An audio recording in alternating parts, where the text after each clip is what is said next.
Bueno, pues vamos a empezar el taller para básico de despidos y vamos a comenzar pues poniendo un poco en relación de qué estamos hablando. O sea, vamos a hablar de la extinción del contrato de trabajo y para eso voy a coger en primer lugar y compartir pantalla con una determinada presentación que he hecho para esto. Entonces, a ver si consigo ponerme... pero me hace cosas raras esto.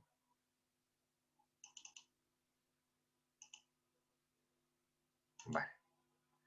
Bueno, pues vamos a hablar de la extinción del contrato de trabajo, no solo de los despidos, ¿vale? Pero vamos a hablar de las formas fundamentales o de las vías fundamentales de extinción del contrato de trabajo. La extinción quiere decir que el contrato de trabajo se termina, se finaliza. Es decir, es distinto de la suspensión del contrato de trabajo, que implicaría que el contrato de trabajo simplemente deja de tener efectos durante un tiempo y luego vuelve a tenerlos, o es distinto de la modificación del contrato de trabajo, que sería cuando cambian determinadas condiciones.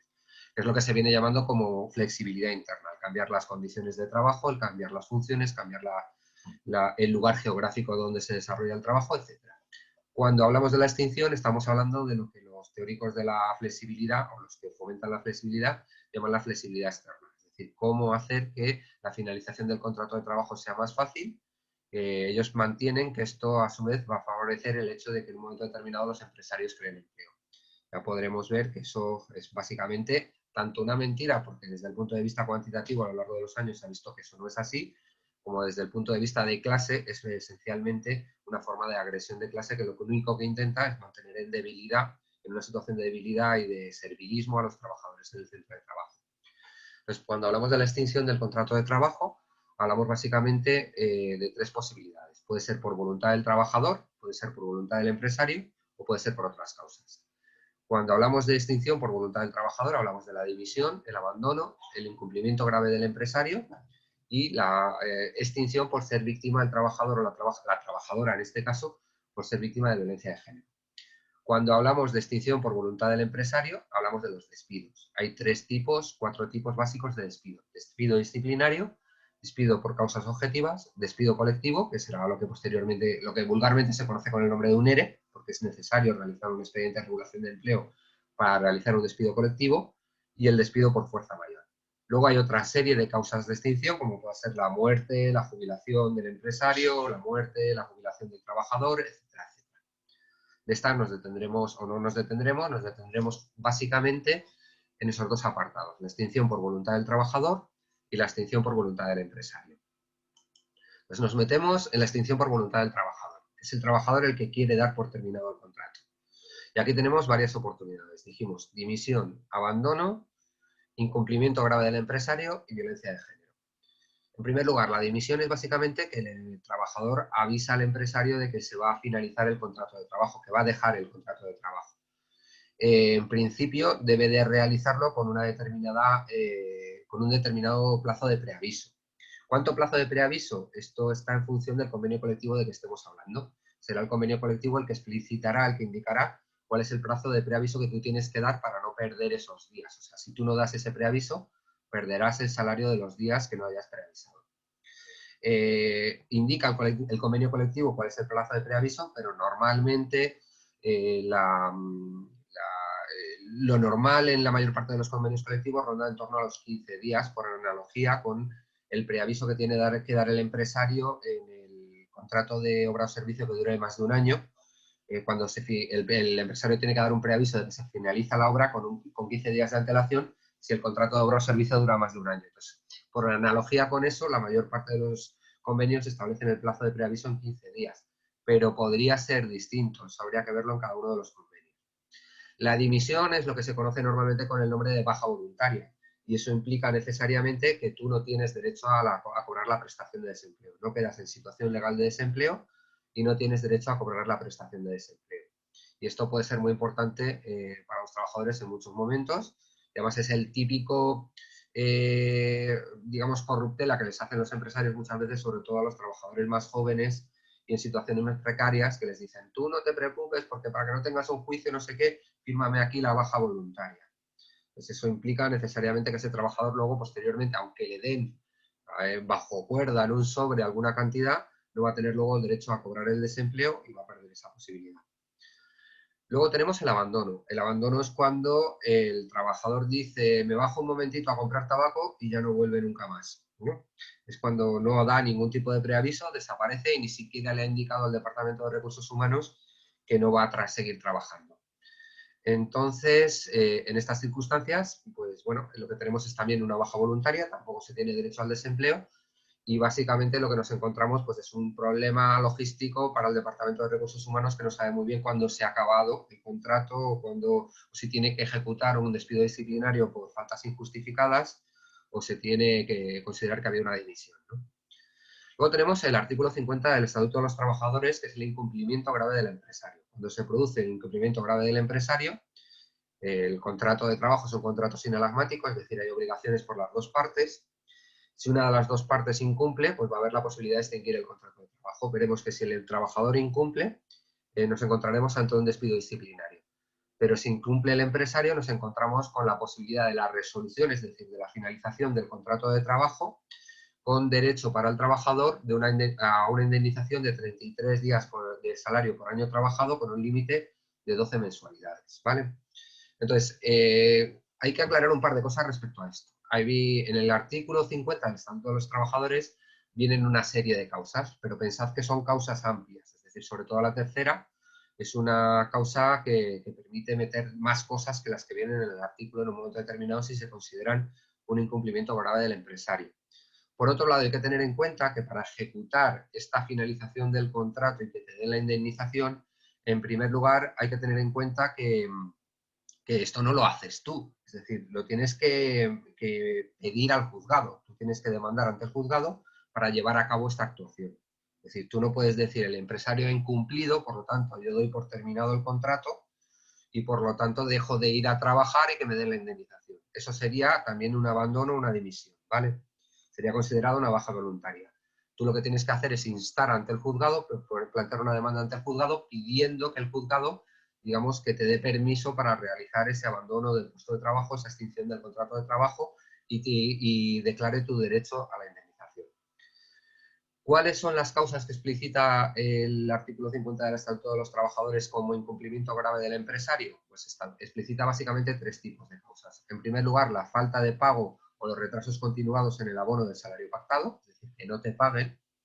Aquí la pregunta siempre es ¿cuánto tiempo tendría que pasar para que tú puedas ejecutar esto, para que puedas pedirles la finalización del contrato? Y bueno, básicamente la jurisprudencia ronda en torno a los 3 meses. ¿Vale? Digo ronda en torno a los 3 meses porque no es tan mecánico como que sean 3 meses. Es decir, básicamente son 3 meses, pero lo cierto es que la jurisprudencia también entra a valorar si la relación continua o discontinua que tú tengas con el empresario anteriormente. Es decir, por ejemplo, si tú tienes un contrato de corta duración en el que te empiezan a no pagar desde el primer momento, probablemente tú esto lo puedas instar antes de los 3 meses. Y sin embargo, si tú tienes un contrato que ha durado 20, 30 años y te han estado pagando siempre bien, pues probablemente el juzgado no te dé permiso a finalizar el contrato, aunque hayan pasado los 3 meses, sino que se esperará los 4, los 5, etcétera, etcétera. Cual también crea problemas, por ejemplo, en casos de empresas grandes que han funcionado bien durante décadas y que tienen en un momento determinado que cerrar o entrar en un concurso de acreedores, etcétera, porque esto puede ser importante, el poder ejecutarlo antes de que se inicie el concurso puede ser importante luego a la hora de lo que realmente vas a cobrar en el momento final, ¿no? Este sería el primer apartado. ¿Alguna duda sobre esto? Vale. Segundo apartado Espera, sería... oye, una cosa, José Luis, son 33 días por año, me imagino, claro, se cuenta a partir, claro, contamos a partir de la reforma, Claro, a partir de la lógicamente. reforma. Bueno, los días anteriores a la reforma se cuentan o sea, los años anteriores a la reforma se cuentan con la legislación anterior a la reforma. ¿Vale? Vale, no, no, porque como yo siempre digo los 45 33 dependiendo. O sea, o se lo decimos a los compañeros y compañeras, porque Claro, claro, hay gente que tiene contratos antiguos, quiero claro. decirte. Sí, yo eso, pues básicamente no lo suelo decir, no lo tenía contemplado aquí y no lo suelo decir porque trabajo con chavales jóvenes, entonces normalmente no tienen contratos muy largos. Pero en vuestro caso sí, si nos vamos a un periodo de tiempo que es anterior a la reforma, pues son los 45 días con el límite de las dos mensualidades, o sea, de las 24 mensualidades, no de las 12. y que nos vamos a otra historia, ¿no? Entonces, ¿Y en este caso habría paro? en este caso sí habría paro, sí hay derecho al desempleo. Vale, el segundo apartado sería la modificación sustancial de las condiciones de trabajo que afecte a tu dignidad o a tu formación profesional. Es decir, una modificación sustancial que realiza el empresario de tus condiciones de trabajo, pero en que afecten en concreto a tu dignidad o a tu formación profesional. Un ejemplo que he visto yo en la jurisprudencia respecto a esto, pues por ejemplo un grupo de trabajadoras de una empresa que habían denunciado a un mando por poner cámaras en los cuartos de baño de la empresa. El mando había sido condenado por haber puesto estas cámaras en los cuartos de baño de la empresa, pero luego posteriormente ponen a ese mando como mando directo de este grupo de trabajadores. O sea, fijaos ya la película. Entonces, en ese momento, las trabajadoras instan la finalización del contrato porque consideran que eso es contrario a su dignidad, el tener como jefe a este sujeto, ¿no? Entonces, en ese momento, el Tribunal Supremo en concreto acepta que esto es así, que por lo tanto puede pedir la finalización del contrato de trabajo con derecho a la indemnización. Hoy en día todo esto se supone que está más protegido, es decir, que incluso se podría instar más cosas como el hecho de que por la vía de considerar esa actitud de poner las cámaras un acoso, pues se podría incluso instar en un momento determinado el despido disciplinario del mando, ¿no? Pero esto sería otra historia. Pues decía, modificación sustancial de las condiciones de trabajo que afecten a la dignidad o a la formación profesional, y luego pues una especie de apartado de números apertus que dice otro tipo de actividades que conlleven un incumplimiento grave del empresario. Y aquí suelen entrar determinados aspectos como por ejemplo el acoso, es decir, el mobbing o acoso laboral. Cualquier situación de acoso es motivo también para la finalización del contrato con derecho a la indemnización. En el caso del acoso, pues pensad que el acoso pues, son toda una serie de actitudes reiteradas encaminadas a hacer que la persona abandone el trabajo o hacer que la persona se sienta mal en el lugar de trabajo. Puede ser dar más trabajo del necesario, dar menos trabajo del que pues, se puede hacer, dar más trabajo del que se puede hacer, mantener a la persona sin hacer ningún tipo de actividad, correr rumores sobre la persona, hacer el vacío a la persona, etcétera, etcétera. Y el acoso puede ser por motivos sexuales, por motivos raciales, por motivos de cualquier tipo, ¿no? En el caso del acoso, hay que tener presente que tú tienes derecho a instar esta finalización del contrato, porque esta es una situación en la que ya no quieras seguir en la empresa, pero el Tribunal Constitucional introduce dos elementos que son importantes, sobre todo en todo lo que son transgresión de los derechos fundamentales y muy señaladamente en el tema del acoso. Uno de los primeros elementos que introduce muy interesantes es el tema de que en el caso del acoso, como en el caso de cualquier transgresión de los derechos fundamentales del trabajador, se varía la carga de la prueba, el peso de la carga de la prueba. Normalmente es el demandante el que tiene que demostrar lo que está alegando, ¿no? En este caso, el trabajador sería el demandante y el que tendría que demostrar el acoso. O en su caso, una discriminación por razón de sexo, una discriminación por razón de género, una discriminación por razón de raza, etc. Sin embargo, en el caso de que estén en medio o sea, que este pleito se refiera a temas relacionados con derechos fundamentales, lo que admite el Tribunal Constitucional es que en el caso de que se demuestre que hay indicios de que hay una conducta de acoso o una conducta de discriminación, va a ser el empresario el que te va a tener que demostrar que las decisiones que ha tomado no se han tomado en base a una consideración discriminatoria, sino en base a otra serie de consideraciones que sean adecuadas legalmente. Vale, ¿a qué me refiero? En derecho se pueden probar las cosas básicamente de dos maneras. Una manera básica sería lo que se conoce con el nombre de prueba plena. Prueba plena pues sería que estamos todos aquí viéndonos unos a otros en este momento, y en este momento vemos que Javi coge un hacha y le da a Joaquín con el hacha en la cabeza. Bueno, ¿no? Entonces veríamos eso abiertamente, quedaría grabado y habría una prueba plena de que eso ha sucedido. Esto es muy difícil de conseguir en un pleito por acoso o por discriminación. Es muy difícil tener, yo que sé, una grabación del empresario diciendo a este le acoso por esto y no sé qué, no sé cuántos, ¿no? Sino que va a ser muy complicado demostrar. Entonces, ¿cómo se puede demostrar o qué es lo que hace el Tribunal Constitucional? Dice, si hay indicios, va a ser el empresario el que tiene que demostrar lo suyo, ¿no? ¿Pero qué son indicios? Indicios sería que estamos todos a la puerta de un determinado local, vemos que entra Joaquín en el local, pero no estamos dentro, estamos fuera. Vemos que entra posteriormente Javi con un hacha, oímos gritos, vemos salir a Javi con el hacha ensangrentada, entramos y vemos a Joaquín muerto. ¿Vale? Nosotros no hemos visto qué ha pasado y Javi nos dice que cuando entró en el local, alguien entró por la ventana, le quitó el hacha y mató a Joaquín. No tenemos una prueba plena de ello, pero tenemos toda una serie de indicios. Solo le hemos visto entrar a él, le hemos visto entrar con un hacha, hemos visto que no entraba nadie más, etc. Todo eso son indicios, ¿no? Si yo tengo indicios, se le da la vuelta a la carga de la prueba y es el empresario el que tiene que probar que la decisión que ha tomado la ha tomado por una condición no discriminatoria. Un ejemplo. En el caso, por ejemplo, de un trabajador de aerolíneas, esto fue un juicio que se hizo bastante famoso, un trabajador de Alitalia que era homosexual. Entonces, un piloto de Alitalia, que no era un tripulante de vuelo, no era un piloto, era homosexual. Entonces, ¿qué es lo que sucede con este hombre? Que siempre le ponían los peores turnos, siempre le hacían todo tipo de perrerías, ¿no? Entonces, denuncia que se le está discriminando, denuncia, consigue una serie de indicios. ¿Cuáles son los indicios en este caso? Pues eso, que siempre tenía los peores turnos, que siempre denegaban los permisos, que en condiciones en que a los demás les daban los permisos, a él no se las daban, etcétera, y que además tenía, por ejemplo, testigos que decían que los comentarios homófobos, no dirigidos hacia él, pero en general del encargado, eran bastante comunes y bastante generalizados. Eso sirve como indicio y entonces es cuando el encargado o la empresa tiene que demostrar que, pues yo que sé, no me acuerdo exactamente a qué se refería, pero que el horario o el cambio de horario que le han hecho tiene una serie de justificaciones que no son justificaciones discriminatorias. Pero la carga de la prueba la tiene directamente la empresa. Vale, dicho esto de la carga de la prueba, también hay otro elemento respecto al acoso que tiene que ver con el tema de la indemnización para la finalización del contrato. Cuando tú pides la finalización del contrato por incumplimiento grave del empresario. Hay un tema que también tiene que ver, que es que el Tribunal Constitucional también admite que en un caso de acoso, junto a esta indemnización de 33 días por año trabajado con un límite de 12 mensualidades, tú puedas pedir también una indemnización añadida por los daños y perjuicios que hayas sufrido.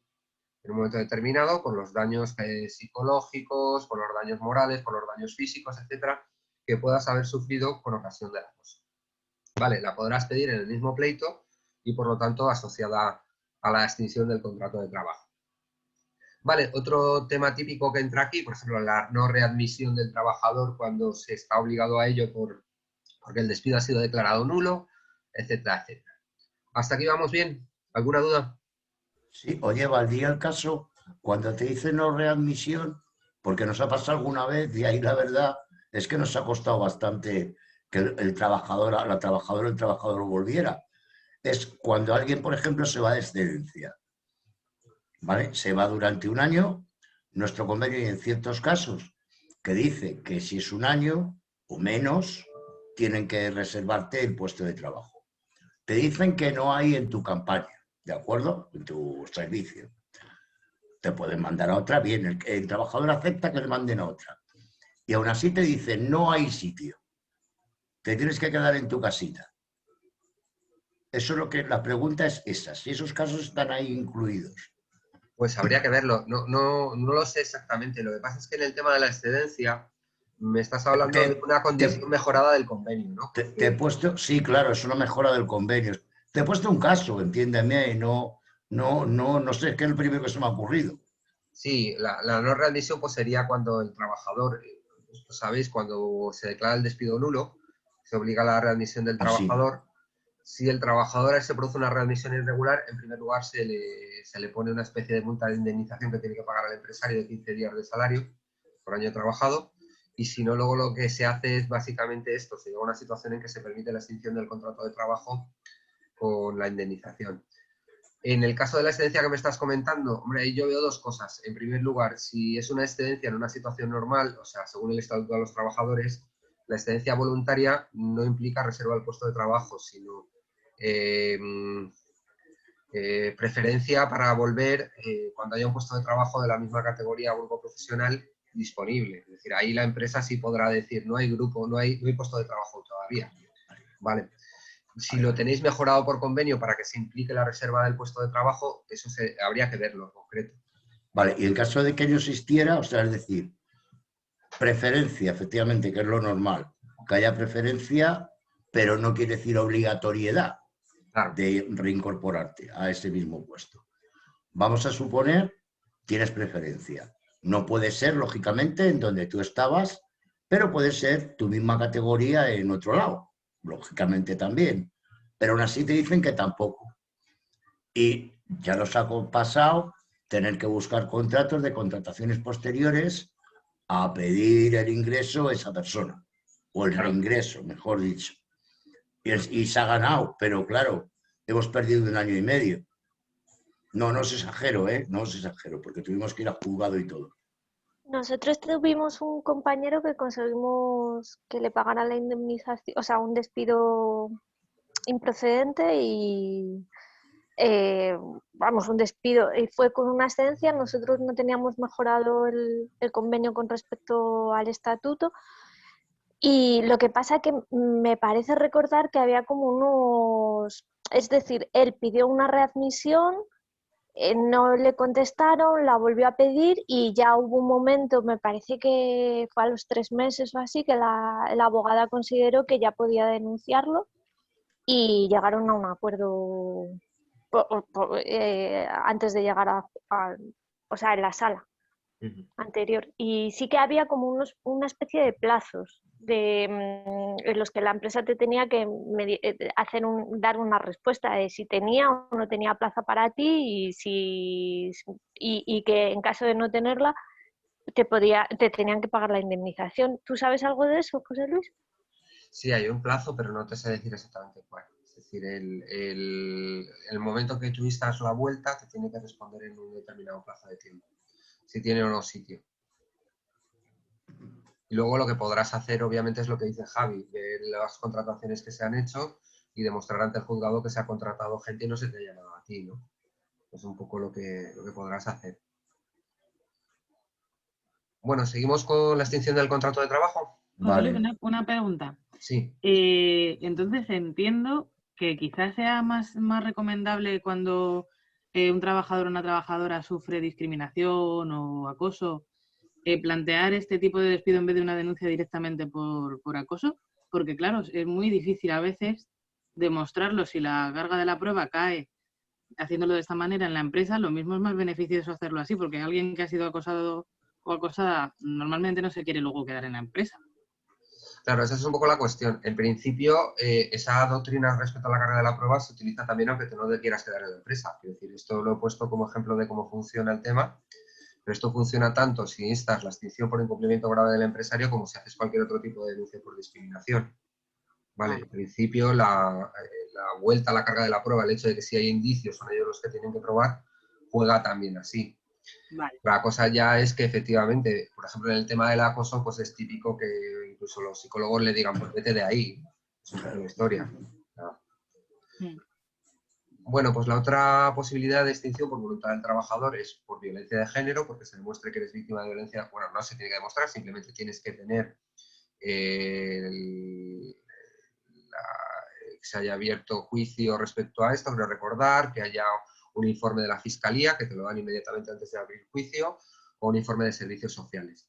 De que eres víctima de violencia de género, tú puedes extinguir el contrato de trabajo porque consideres que en un momento determinado el maltratador pues sabe dónde vives o dónde estás trabajando, a qué hora sales, etcétera. Hay distintas medidas que se pueden tomar. Se puede reducir la jornada, se pueden cambiar los horarios, etcétera. Pero una de las medidas también es la extinción del contrato de trabajo. En este caso tendrás derecho al desempleo, estarás en situación legal de desempleo, podrás pedir el paro y cobrarlo. Lo que no tiene es derecho asociado a ningún tipo de indemnización. ¿Vale? El empresario no te tiene que pagar ninguna indemnización, simplemente te vas. ¿Hasta aquí vamos bien? ¿Dudas? Esto no tiene preaviso, entiendo, ¿no? Esto no tiene preaviso. ¿Y se penaliza? Se penalizaría si no avisas con el tiempo suficiente, con los 15 días, pero bueno, yo no, incluso hasta lo discutiría, ¿eh? En un momento determinado, si hay una situación de urgencia, yo creo que tienen que dártelo claro. Y no meterse en el tema del preaviso. O sea, que... Claro. Bueno, pues vamos al siguiente.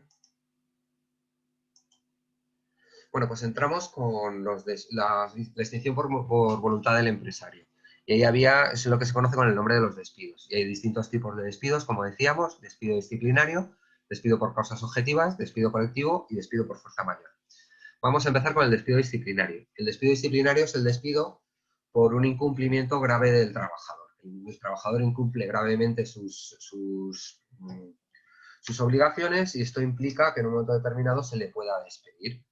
Este despido se realiza en el momento, ¿eh? Este no necesita ningún tipo de preaviso. Si quedas en situación de desempleo, esto es importante subrayarlo porque muchas veces incluso la gente de recursos humanos trata de engañar a la gente diciendo si te he despedido por esto no tienes situación de desempleo, por lo tanto acepta que mejor que hagamos una baja voluntaria. Esto lo he visto yo con mis alumnos así. O sea, te ponemos una baja voluntaria porque con un despido disciplinario tú no tienes derecho al desempleo y no sé qué, y además te lo van a ver en tu futuro trabajo y no sé qué, no sé cuántas, historias muy extrañas, ¿no? Con el despido disciplinario sí tienes derecho al desempleo y el despido se hace, te dan la carta de despido y se hace efectivo desde el momento que digan la carta de despido, puede ser en ese mismo momento. ¿Cuáles son las condiciones que establece el Estatuto de los Trabajadores? El Estatuto de los Trabajadores establece una serie de condiciones, una serie de razones para llevar a cabo el despido disciplinario, pero hay que tener en cuenta que alguna de ellas es bastante abierta, es decir, incluye muchos comportamientos posibles. Entonces vamos con cada una de estas razones o con cada una de estas condiciones. La primera es la falta de asistencia o puntualidad al trabajo, es decir, que tú no vayas.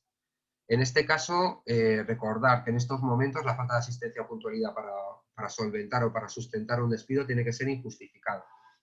Es decir, que ya no existe el despido objetivo que había por faltas al trabajo justificadas. Eso ha desaparecido.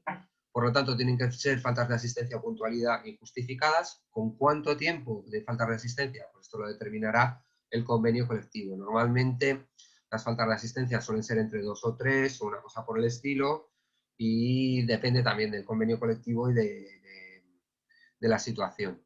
¿Vale? Pero tienen que ser faltas de asistencia injustificadas. Luego tenemos otro apartado, la indisciplina o desobediencia. El contrato de trabajo es un contrato, una relación jurídica dependiente en la que el trabajador tiene que llevar a cabo las actividades que le diga el empresario, ¿vale? Está sometido a las órdenes y a la dirección del empresario y por lo tanto la indisciplina o la desobediencia a esas órdenes es motivo de despido. Aquí entramos en una serie de cuestiones. En el derecho del trabajo rige un principio que es el llamado principio cumple-repite. ¿Qué quiere decir el principio cumple-repite? Que tú en principio tienes que cumplir las órdenes del empresario y si no, recurrirás. Pero tú en primer lugar, si te dan la orden, la cumples. Luego podrás denunciar, discutir, etcétera, etcétera. Ahora bien, ese principio cumple-repite también tiene una serie de límites. Es decir, hay una serie de normas o de exigencias que en principio tú no tienes por qué cumplir en ningún lugar. Es decir, si el empresario te dice, mete los dedos en ese enchufe, obviamente tú no vas a meter los dedos y luego discutirlo o recurrirlo, sino que hay una serie de límites incluso al propio principio cumple-repite. ¿Cuáles son esos límites? En primer lugar, lo que vaya en contra de la prevención de riesgos laborales, es decir, contra tu seguridad, lo que os decía de meter los dedos en ese enchufe, las órdenes que vayan en contra de tu seguridad física no tienes por qué cumplirlas. En segundo lugar, lo que vaya en contra de la legalidad. Yo no te puedo decir ponle al empresario, no sé, una sopa envenenada, o sea, al cliente una sopa envenenada, ¿vale? Lo que vaya en contra de la legalidad. En tercer lugar, lo que vaya en contra de tu dignidad profesional. Tampoco puedo decirte, por ejemplo, que hagas mal tu trabajo, que vas a poner la sopa fría y llena de sal para que no le guste, ¿vale? Lo que vaya en contra de tu dignidad profesional tampoco se puede obligar a hacer. Y en cuarto lugar, un elemento muy importante que es lo que sea extralaboral. Es decir, yo no te puedo... bueno, en cuarto lugar, antes de lo extralaboral, porque lo extralaboral nos vamos a sumergir un poco más, ¿no? Lo que sea contrario a tu dignidad profesional, eso lo he dicho, espérate, era... ahora se me ha ido el santo al cielo. Bueno, vamos con lo extralaboral. Lo que es contrario a lo que es extralaboral, lo que no tiene nada que ver con tu trabajo. Yo te puedo decir, por ejemplo, cuando acabes de trabajar, 20 de copas conmigo. En principio no, es algo extralaboral. Cuidado, aquí entramos en un terreno bastante pantanoso, lleno de muchas cosas que habría que discutir. En primer lugar, ¿qué es extralaboral y qué no es extralaboral? Por ejemplo, en el tema del vestuario, del aspecto físico, ¿es extralaboral que tú lleves un tatuaje o es laboral? ¿Es extralaboral que tú vistas de una determinada manera o es laboral? La jurisprudencia suele determinar que cuanto más de cara al público está el trabajador, cuanto más relación tiene con clientes o con proveedores, el empresario tiene más poder para determinar qué tipo de aspecto puede tener o debe de tener. Es decir, el hecho de tener un uniforme o de vestir de una determinada manera o tener un determinado aspecto, llevar el pelo rojo, una señal de anarquía en la camiseta, todo ese tipo de cosas podrán ser en un momento determinado motivo de despido por desobediencia o indisciplina, por no respetar las órdenes del empresario. Cuanto más, o hay más posibilidades de que lo sean, cuanto más de cara al público se esté y cuanto más importante sea la imagen para la empresa, es decir, para el modelo de negocio de la empresa. La imagen de sus trabajadores y la imagen que dé de cara al público para el modelo de negocio de la empresa. Y aquí hay una serie de empresas que son muy importantes, ¿no? Una serie de empresas que implican una situación especial, que son las llamadas empresas de tendencia. Hay determinadas empresas que son conocidas como empresas de tendencia porque se supone que trasladan una determinada ideología o un determinado pensamiento, una determinada posición sobre cosas en concreto. Por ejemplo, ¿puede una empresa ecologista, ADN, WWF, puede despedir a un trabajador por poner en YouTube vídeos de gatitos torturando gatitos en su tiempo libre? Es su tiempo libre, no se trata de una actividad laboral. Sería una actividad puramente extralaboral.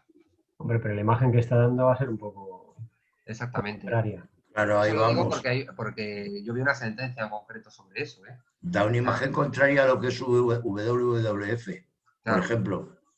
Entonces, además WWF se considera precisamente una empresa de tendencia.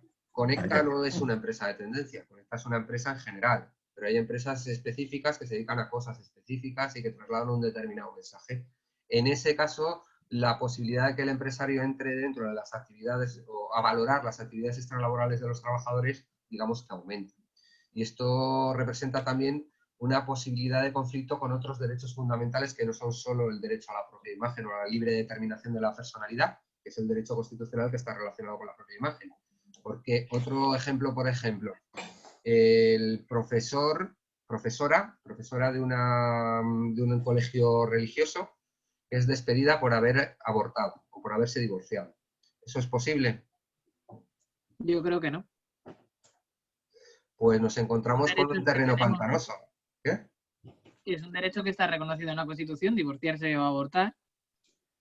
Nos encontramos nuevamente con un terreno pantanoso donde hay sentencias de todo tipo, para que veáis un poco dónde están las cosas. Sobre todo en sitios alejados de Madrid o de los grandes núcleos urbanos, podemos encontrar con sentencias que lo permiten. Es decir, que en primera instancia, porque es un terreno pantanoso. Al fin y al cabo, ese colegio religioso es una empresa de tendencia y aunque el divorciarse o abortar forma parte de tus derechos como de cualquier otro ciudadano, al fin y al cabo puede entrar en conflicto con ese ideario específico determinado por esa empresa de tendencia. Obviamente, esto en una gran ciudad donde hay millones de personas, es muy difícil que tus alumnos o que los padres de tus alumnos sepan qué has hecho tú, qué has dejado de hacer. Pero en un pequeño pueblo puede representar un perjuicio para la imagen de esa empresa, etcétera, etcétera, que tiene esa tendencia específica. Para que flipéis un poco. A eso iba yo, a ver si yo pongo un vídeo de gatitos y en ningún sitio pone que yo trabajo en ese sitio. Ya, pero ahí vamos con eso, con que es una empresa de tendencia. Puede entrar a valorar eso en un momento determinado. O sea, aunque sea una actividad estrictamente extralaboral, que tú no digas para nada que tienes ninguna relación con esa empresa, pero si eres tú luego la que estás en Preciados, en la calle Preciados, que es una calle del centro de Madrid, con la carpeta pidiendo que firmemos para WWF, pues cabe la posibilidad de que alguien haya visto ese vídeo. Vale. ¿Hasta aquí vamos bien? Sí, por ejemplo, entraría dentro de este apartado el que fuera de tu horario laboral te quieran hacer, yo qué sé, que vayas a entregar informes a una empresa colaboradora o algo, pero fuera de tu horario laboral. ¿O no tiene que ver? Si es una actividad relacionada con el trabajo, sería dentro de tu horario laboral. Sí, se convertiría en horario laboral, horas extraordinarias o lo que sea. El hecho de que tú vayas a realizar eso. Vale, el siguiente requisito o la siguiente posibilidad de despido disciplinario es la transgresión de la buena fe contractual o el abuso de confianza. Esta es una cláusula muy abierta, es lo que se llama un numerus apertus. Es decir, esto implica poder meter aquí muchas conductas que impliquen la falta de ese abuso de confianza o esa falta de buena fe. ¿Qué entraría aquí, por ejemplo? Pues un ejemplo típico es el de trabajar mientras estás de baja. Trabajar en otro sitio mientras estás de baja. O llevar a cabo actividades mientras estás de baja que sean contrarias a tu recuperación, si estás de baja médica. ¿Vale? Esto, de hecho, lo vimos aquí en este sindicato en relación con una compañera de ULEN de Barcelona. Al final se pudo demostrar que el despido era nulo porque las actividades que realizaba no entraban en conflicto con su recuperación. Aquí hay que tener en cuenta dos cosas que yo creo que son importantes. En primer lugar, el tema de qué actividades entran en conflicto con tu recuperación. Esto se tiene que determinar médicamente, es decir, no cualquier actividad que tú realices. El hecho de estar de baja médica no implica necesariamente que tengas que estar en casa llorando. O sea, en un momento determinado tú puedes salir a hacer cosas, pero siempre y cuando no entren en conflicto con tu recuperación médica. Y esto será una cosa a probar desde el punto de vista médico, ¿vale? Es decir, yo puedo tener una baja por depresión y yo puedo salir perfectamente a tomarme un café con los amigos, porque obviamente eso es incluso bueno para mi recuperación médica. Mientras que si lo que tengo es un esguince de tobillo, pues probablemente el desplazarme hasta el lugar del bar pueda entenderse como un esfuerzo innecesario que entra en conflicto con mi recuperación. Y el segundo elemento que hoy en día también está muy de moda utilizar para esto, las fotos o las indicaciones que todos incorporamos en las redes sociales. Que tengáis cuidado con eso y le digáis a los compañeros y compañeras que tengan cuidado con eso, porque está muy de moda y se puede hacer. Es decir, están admitiendo los tribunales como prueba pues la actualización en Facebook donde yo esos días que estaba de baja salgo bailando en la discoteca con unos amigos. ¿Vale? Eso también hay que tenerlo en cuenta. Una cosa, ¿cómo sabe la empresa cuál es el motivo de tu incapacidad temporal? Pues este tipo de despidos normalmente vienen asociados con una vigilancia de un detective, o sea, de un servicio de detectives. Normalmente no es que la empresa simplemente lo vea, sino que de alguna manera, pues por la situación previa que tengas con ellos, de conflicto o de que se hayan reiterado mucho las bajas o lo que sea, pues ha contratado un detective y puede hacerlo, ¿eh? No, si Siempre y lo que me cuando... refiero es, el detective puede demostrar que yo estoy bailando en una discoteca, pero si la empresa no sabe si estoy de baja por un esguince o por una luxación de hombro o por una depresión, Alguien se lo habrás contado, alguien más o menos lo sabrá, el encargado te lo habrá preguntado y tú se lo habrás dicho, todo este tipo de cosas. Y si no, prueban. Es decir, si... Claro, igual si es baja laboral que te tienen que acercar al médico y tal, pues ya saben que estás sin sí, hombre, tobillo. si es un accidente laboral, sí, pero Claro, si no, no. si no al final se entera. La siguiente posibilidad Espera, es también abuso de confianza, perdona, José Luis, el que, por ejemplo, utilices medios del trabajo en tu propio beneficio. sí, en un momento determinado sí, eso sería también abuso de confianza. Utilizar las herramientas del trabajo, las maquinarias del trabajo, los medios del trabajo en tu propio beneficio, para realizar actividades tuyas privativas. Aquí entraríamos con mirar tu correo electrónico y cosas de esas, del trabajo, ¿no? Por ejemplo. Sí, el tema del correo electrónico, si queréis le damos un poquito de vuelta. A ver, el tema del correo electrónico y las redes sociales, aunque este tema es para tela, es para dedicar un día específico, de hacer un taller específico sobre ello. El tema de las redes sociales o el tema del correo electrónico tiene tres elementos fundamentales. Primero, navegar en Internet. En principio, pueden poner todo tipo de programas encaminados a controlar dónde navegas tú, dónde dejas de navegar. Y por supuesto te pueden despedir por entrar en páginas web que no tienen nada que ver con tu trabajo, en horas de trabajo y con los instrumentos del trabajo. ¿Cómo suele saberse esto? Pues muchas veces no se sabe por qué tengan establecido un programa espía, aunque ahora cada vez es más común que se haga así. Incluso hay programas específicos, hay empresas específicas que se dedican a establecer, a programar ese tipo de programas espías para saber en todo momento dónde se mete el trabajador y qué es lo que está haciendo. Pero muchas veces hasta ahora normalmente no se veía así, sino que se veía porque cuando tú te metes en georgeclooneycalzoncillos.com, pues muchas veces ese tipo de páginas tienen un montón de virus. Y entonces en un momento determinado el ordenador hace plaf y tiene que venir el técnico. Entonces cuando viene el técnico sí puede ver perfectamente de dónde tú te has metido en los últimos años incluso. Entonces si de repente le saltan 20 visitas a páginas web que no tienen nada que ver con el trabajo, pues el técnico eso se lo puede decir al empresario en un momento determinado. Por eso muchas veces a veces la gente se lleva la sorpresa de que se lo digan en el momento en que no lo esperaba, ¿no? Y luego, en segundo lugar, respecto a esto, a la navegación en Internet, lo que sí hay es jurisprudencia que dice que en empresas donde se permite, por ejemplo, los últimos 10 minutos, meterte en las páginas web que tú quieras, que es una costumbre pues, bastante común, por ejemplo, en empresas de informática, etcétera, los últimos 10 minutos podéis ver cosas privadas, ¿no? Siempre y cuando no sean tampoco muy cantosas. Pues ahí el despido sería directamente improcedente, ¿vale? Es decir, no se daría la condición no se daría la causa para el despido. Porque tú te metieses en una agencia de viajes para preparar el fin de semana o fuera, ¿no? Donde se permite eso. Decía, en primer lugar, navegación a Internet. Segundo lugar, correo electrónico. Con el correo electrónico hubo mucha polémica en su momento, porque todos sabemos que la Constitución protege especialmente el secreto de las comunicaciones por vía de correo, ¿vale? Entonces se establece una regulación según la cual el correo de una persona, de un ciudadano, solo se puede abrir con permiso judicial.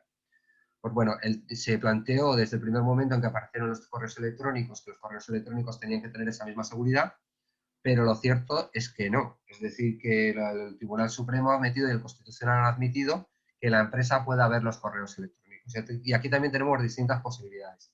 En primer lugar, que tú veas tu correo electrónico en el trabajo. En principio no tiene por qué entrar en tu correo electrónico, pero de nuevo estás utilizando la navegación o la conexión del trabajo para algo para lo que no tendrías que usarla. Por lo tanto, también podría ser motivo de despido. En segundo lugar, si es un correo electrónico del trabajo, pues bien, el empresario lo que tiene que hacer es avisarte desde el primer momento que el correo electrónico es un correo electrónico del trabajo y al mismo tiempo que te da ese correo electrónico, darte una notificación de que en cualquier momento va a entrar a verlo, ¿vale? Si ellos te dan esa notificación de que en cualquier momento van a entrar a verlo, podrán entrar en cualquier momento a ver qué es lo que haces tú, qué es lo que escribes o dejas de escribir en ese correo electrónico que te da el trabajo, ¿vale? Tercer lugar, redes sociales. El tema de las redes sociales también es muy peliagudo y está ahí en efervescencia en este momento. Las redes sociales, ¿puede el empresario decirte que le agregues como amigo en Facebook, por ejemplo? Pues en principio no te puede obligar, pero básicamente lo que no tienes que perder de vista es que a lo mejor tú no le agregas, pero tu amigo del trabajo, que es el pelota, sí le agrega. Y que entonces a lo mejor algo que tú compartes directamente le acaba llevando a él, llegando al empresario directamente, ¿no? Entonces eso lo tienes que tener en cuenta.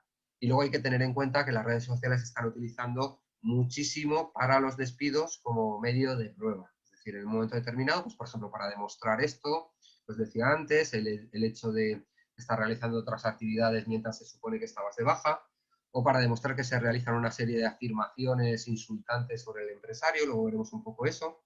En un momento determinado, yo os puedo decir una sentencia, por ejemplo, un grupo de cuidadoras en Galicia que tiene un grupo de WhatsApp, esto además introduce más elementos, introduce un grupo de WhatsApp en el que no está la jefa, pero en el que una de las cuidadoras pues introduce una serie de insultos a la jefa. La jefa accede a esos insultos por vía de una de las cuidadoras que sí están en el grupo y procede al despido de la cuidadora que había proferido los insultos en el grupo de WhatsApp.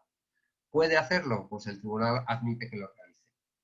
Es decir, efectivamente puede hacerlo siempre y cuando le llegue a él, porque tenemos que tener presente que las redes sociales, pese a la idea que todos tenemos, que es como hablar en el bar con un amigo, básicamente es como escribir en un periódico. Es decir, es escribir, y por lo tanto es algo que queda escrito, que queda ahí. No es tanto como hablar con un amigo y que no haya nadie por el lugar. Y en segundo lugar, que es escribir en público, más o menos público, dependiendo de la red social, pero es escribir en público y por lo tanto de una manera que llega a más gente, ¿no? ¿Está aquí bien?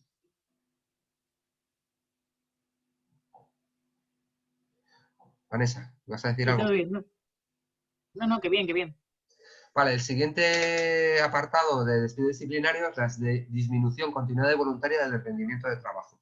Este es otro apartado que se utiliza mucho por los departamentos de recursos humanos y que sobre todo se utiliza porque les permite hacer una cosa que os voy a explicar ahora.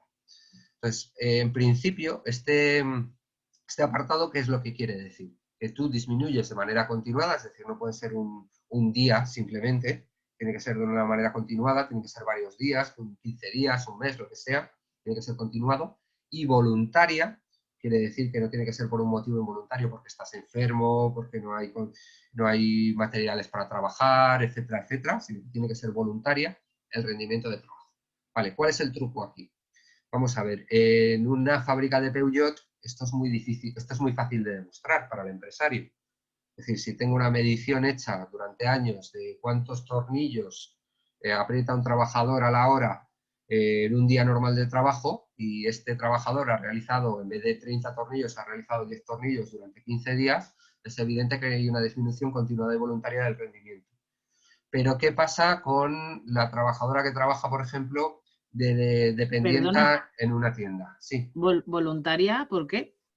Bueno, habría que ver que es voluntaria, es decir, Claro. habría que ver que no está enferma, habría que ver todo este tipo de cosas. Pero, ¿qué pasa con la trabajadora que trabaja de dependiente en una tienda o de dependiente en un bar? Pues obviamente sería mucho más difícil demostrar que esa disminución tiene algo que ver con el trabajador. Si el trabajador no vende simplemente porque nadie entra en la tienda, esto no tiene nada que ver con su rendimiento de trabajo.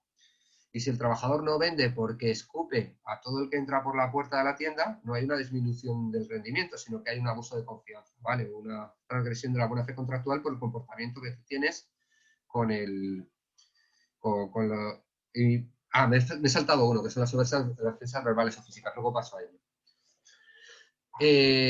Vale, pues, ¿qué quiere decir esto? Que muchas veces los departamentos de recursos humanos utilizan esta causa de despido de una manera que en principio no se debería utilizar, pero lo hacen como para decir, bueno, al trabajador yo le digo que le echo por esto, porque ha disminuido su rendimiento de trabajo. Como el trabajador no sabe esto que os acabo de explicar, directamente no recurre. Se va con un despido disciplinario sin indemnización y me ahorro la indemnización.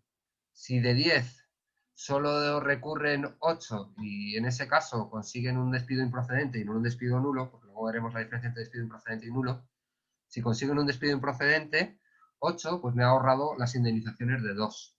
¿Entendéis lo que quiero decir?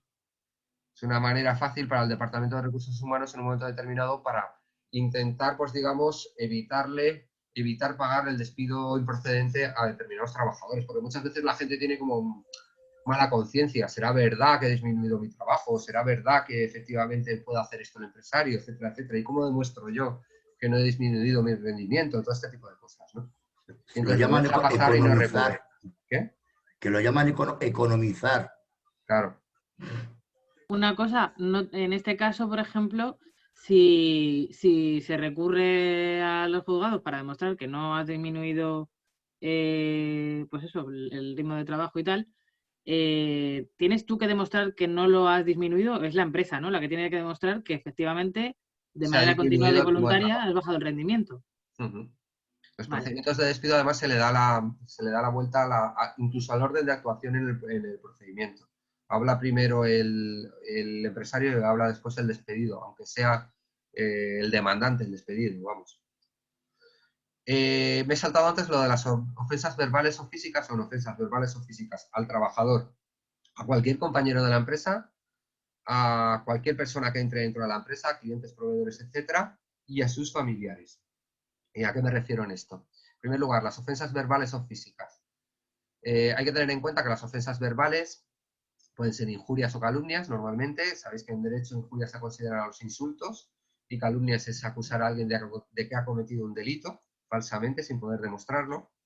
Para las ofensas verbales, la jurisprudencia lo que dice es que hay que estar muy en relación o hay que tener en cuenta la relación anterior entre el empresario y los trabajadores. Es decir, lo que, por ejemplo, en una obra están llevando los sacos al segundo piso y donde el capataz está diciéndole a los trabajadores, venga cabrón, tira para arriba con el saco, no sé qué, no sé cuántos, que el empresario se dé la vuelta y le diga, venga hija de puta, déjame en paz un rato, no sería motivo de despido. Sin embargo, esa misma frase en una oficina donde todos se tratan con exquisito respeto y absoluta urbanidad, pues en un momento determinado sí sería motivo de despido. O sea, que hay que tener en cuenta la relación anterior entre las dos partes. Luego, por otro lado, las ofensas físicas. Las ofensas físicas siempre son motivo de despido y aquí la jurisprudencia sí que es bastante inflexible. Cualquier tipo de ofensa física, aunque no llegue a producirse, es decir, por ejemplo, el hecho de marcar con el puño para como que vas a dar un golpe y no llegar a realizarlo, sería motivo de despido. Si no llegara a dar el golpe, sería motivo de despido, ¿vale? Esto lo admite siempre la jurisprudencia. Y luego, por supuesto, se trata de las ofensas verbales o físicas a cualquier persona en la empresa, es decir, al trabajador, o sea, a los trabajadores que trabajan contigo, a clientes o proveedores que haya en ese momento en el trabajo, o al empresario. Y a sus familiares, porque obviamente cualquier abogado listo, si no viniera la postilla de sus familiares, podría plantear que un insulto como hijo de puta, pues es un insulto a tus familiares y no un insulto a ti. Y por lo tanto no entraría dentro de lo indicado en el artículo, ¿no? ¿Vale? Luego nos vamos al Oye, penúltimo... espera, una cosa, en cuanto a la disminución continuada, es que lo iba a preguntar, pero habéis cambiado porque te había dado cuenta de lo de las ofensas. Eh, yo te lo digo porque habéis puesto un ejemplo claro, que es, por ejemplo, pues que no entre nadie en la tienda, ¿no? Ahí no sería achacable ni imputable al que está de dependiente o la que está de dependiente. Bueno, yo lo digo, a ver, nuestra experiencia es que normalmente lo que presentan es una carta y te comparan con otros dos trabajadores que ni sabes quiénes son, porque te ponen, digamos, el número de empleado, el código que tienes interno dentro de la empresa y no hay manera. Esas cartas suelen ser copia-pega, yo lo digo porque de eso sí que he visto bastantes. Y eso sí, es lo que dices tú. Claro que luego de 10 denuncian, ojalá fueran 8, denuncian 4. Pero lo que ocurre que es que con los 6 que no he pagado, pago a los otros 4. Pero los que yo hasta ahora he visto, todos se han convertido en improcedentes. Porque es que no tienen manera de sostenerse. Dicen que coger medios de llamadas, que no sé qué, que no sé cuántos. Pero y luego, claro, cuando preguntan en el juicio nuestros abogados, bueno, ¿y esto qué es? ¿Quiénes son esta gente? Y claro, nunca van al juzgado. Nunca van. Entonces, pues nada, quiero decirte que no sé si estará pasándoos a alguno de vosotros también, pero en Sí, nuestra empresa cada 2 por 3 ocurre este sí, tipo de yo tengo el caso cartitas. de mi hermano y le ha pasado eso, que le han puesto una cartita diciéndole pues lo típico, pues que coge menos llamadas que antes, que tiene faltas de respeto con la gente a la que atiende por teléfono, que desobedece las órdenes de su jefe y que ha desatendido tareas básicas y tal, aunque no sean tareas que a él le hayan sido asignadas, pero claro, como es una oficina pequeña, son 3 personas y es el jefe, su mujer que trabaja allí y él, pues es su palabra contra la de ellos. Lo que pasa es que entiendo que va a ser difícil que demuestren que coge menos llamadas, porque es mentira además, y que voluntariamente ha bajado el rendimiento. Entiendo que va a ser muy difícil que lo demuestren. Claro, es que lo utilizan como una especie de comodín. Dicen, bueno, Sí, si no sé qué decir, digo esto y con un poco de suerte no lo recurrirá. sí, sí. Entonces, el siguiente apartado sería la embriaguez o toxicomanía habitual que afecta al trabajo. Y aquí hay que poner también una serie de elementos. En primer lugar, la embriaguez o toxicomanía, es decir, no solo el alcohol. Anteriormente había una discusión también respecto a si era solo el alcohol o era el resto de drogas. Es evidente ahora claramente que implica cualquier tipo de droga, ¿vale? Cualquier toxicomanía. En segundo lugar, tiene que ser habitual. Solo en determinados trabajos se admite por la jurisprudencia que se efectúe el despido en la primera ocasión. Nos referiríamos, por ejemplo, pues a pilotos de avión, conductores de autobús, ese tipo de cosas. Pero en un trabajo normal tiene que ser habitual, no tiene que ser una cosa puntual. No tiene que ser que un día un señor llega borracho al trabajo, sino que tiene que ser una cosa que se haya convertido en habitual. Y en tercer lugar, tiene que afectar al trabajo, porque yo puedo tener una toxicomanía habitual, por ejemplo, si estoy tomando una determinada medicación y que eso no afecte en modo alguno al trabajo. Es decir, se tiene que demostrar que de alguna manera eso ha afectado al trabajo o ha tenido algún tipo de impacto en el trabajo que estoy realizando. ¿Vale? Y esto pone también en cuestión otro elemento que habría que discutir, que está también discutiéndose por parte de los teóricos del derecho del trabajo, por parte de la doctrina, que es el tema del tabaco. El tabaco ya no es legal fumarlo en el lugar de trabajo, lo cual implica que hay gente que en un momento determinado puede salir más de lo debido a la puerta del trabajo a fumarse un cigarrillo. ¿Eso puede ser motivo de despido? Pues nos encontraríamos ante una toxicomanía, porque es una toxicomanía habitual que afecte al trabajo. Entonces habría que ver hasta qué punto es aceptable un despido en relación con ese tipo de actitudes, ¿no? Hasta qué punto. Podrían intentarlo los empresarios. No parece muy claro que se lo hayan dado muchas veces a nivel jurisprudencial, pero se estaba discutiendo entre los profesores de Derecho del Trabajo si se podría intentar o no se podría intentar. Y luego tenemos el tema del acoso. Del acoso hemos hablado anteriormente. Se trata del acoso por cualquier tipo de motivo de los afectados por la ley, es decir, raza, género, orientación sexual, edad, lengua dentro del Estado español, etcétera, etcétera. Cualquier tipo de discriminación, cualquier tipo de acoso en relación con esto, tanto dentro, o sea, tanto en relación con el resto de compañeros como con el jefe, ¿vale? Respecto al acoso hay una cosa que hay que saber que también es importante. Artículo 15 de la Ley de Prevención de Riesgos Laborales. El empresario tiene la obligación de velar por la seguridad y la salud de los trabajadores. Por lo tanto, en ningún momento puede decir que lo que está sucediendo es cosa de ellos. Es decir, si hay una situación de acoso, el empresario tiene que intervenir, ¿vale?